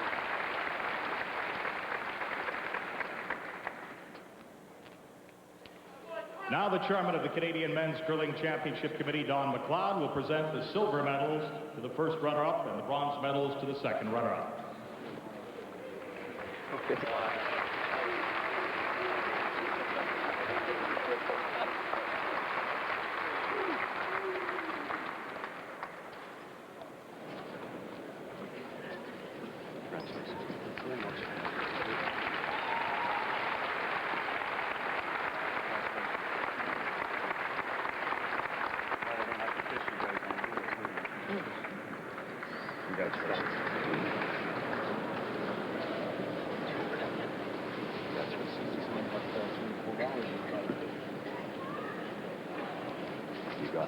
Thank you.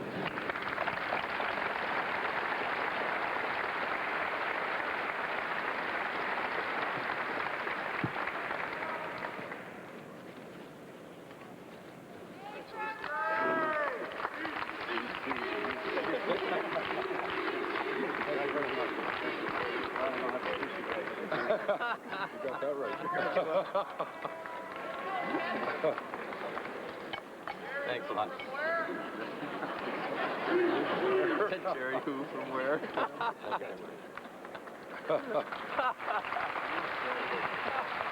We'll put Don McLeod right back to work here. Don has a presentation to Ken Thompson, the president of the 1991 Hamilton Labatt Brier. Mr. Chairman, Minister, Canada's premier winter sporting event cannot be done without the work of many, many people, the volunteers, and the committee that I've had the pleasure of working with for almost 3 years. And to that committee, to its chairman, on behalf of the Canadian Curling Association, I'd like to present this gift to Ken Thompson.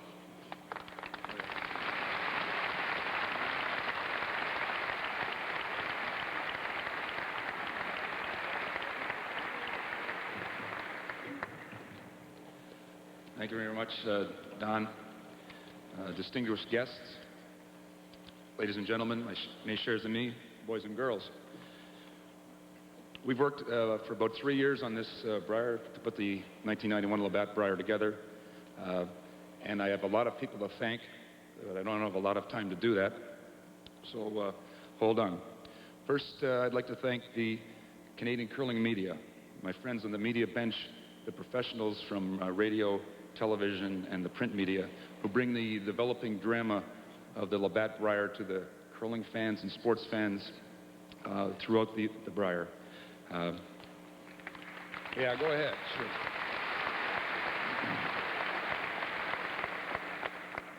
for all the fans who weren't here, they tell the story.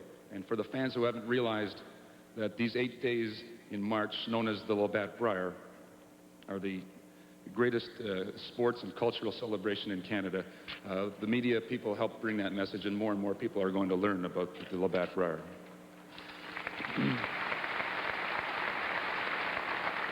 Le Brier Labatt est la meilleure célébration spectacle du curling au monde.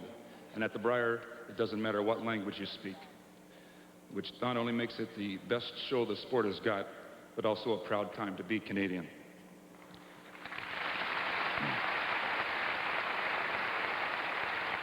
I'd like to thank the people of the city of Hamilton and the many businesses that supported us. I'd like to thank particularly the professionals here at Cops Coliseum that made the jobs of our facilities volunteers go very, very smoothly. To the Ice and Rocks folks, under the direction of Chief Consultant Marcel DeWitt, his assistant Lloyd Stanzel, and our Hamilton Ice and Rocks Chairman Jim Griffith, thank you for providing and maintaining these great ice conditions.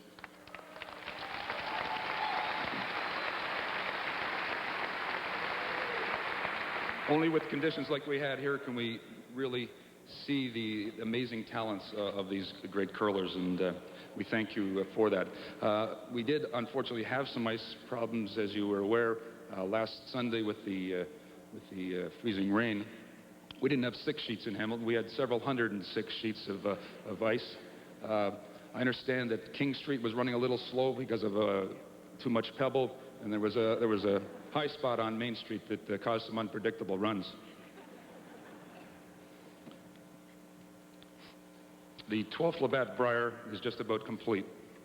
It will soon be time to open the next 12-pack. To Labatts, who continue to support curling, all curlers say thank you. And we hope that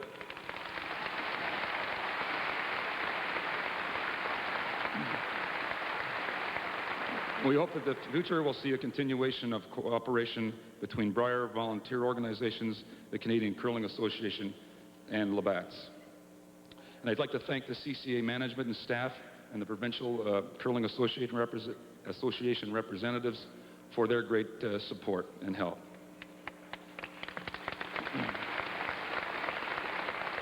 For over 1.5 weeks, I've heard hundreds of compliments from many, many people about all facets of the Hamilton Labatt Brier show. And I've tried to pass on these messages of thanks and congratulations to our tremendous volunteers. I ask you to join with me once again to thank the volunteers.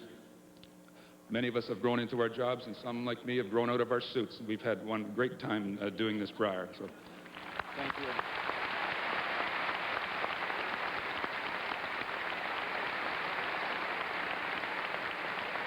Two particular volunteers I'd like to mention, the 2 vice presidents in Hamilton Brier, Eric Anderson and Harry Clark. They carried a large part of this load, let me tell you.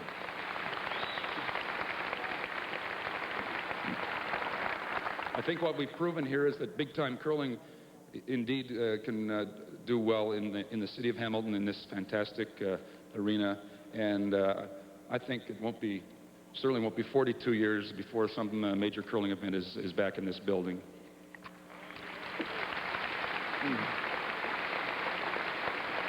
And now to the stars of our show. As I said at one event earlier, my fellow great curlers, but I took that line out. We started on March the 3rd with 12 provincial and territorial representatives, champions. They've worked hard all week and they've thrilled us with their athletic prowess. We thank you all for putting on a great show. At the beginning of the week, it was said that the field did not have great Brier experience. We trust now that you will feel that you have experienced a great Brier. To our Canadian champs, Kevin Martin and his Alberta team, congratulations. We know you'll wow them in Winnipeg, and you'll amaze them in Albertville. And be greedy, bring back all the gold.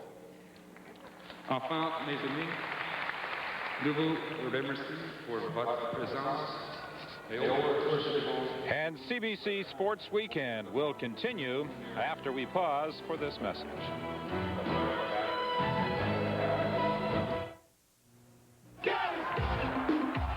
MC Hammer, rap star and Pepsi drinker.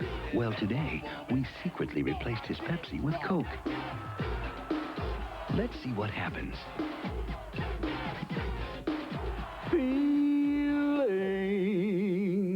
nothing more than feelings. Hammer! Proper.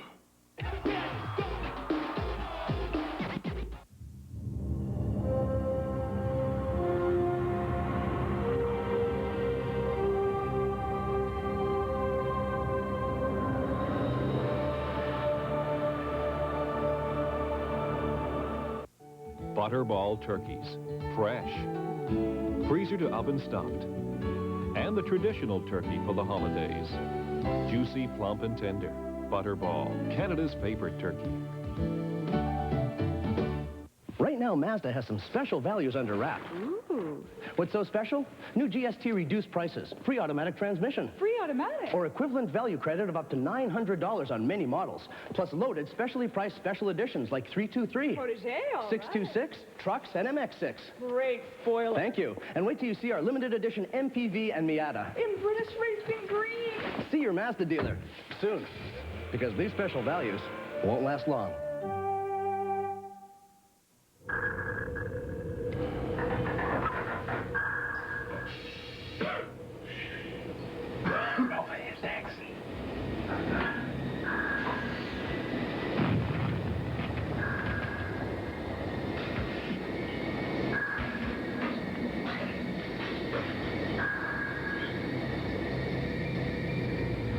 Nova Histex, adult strength cough syrup.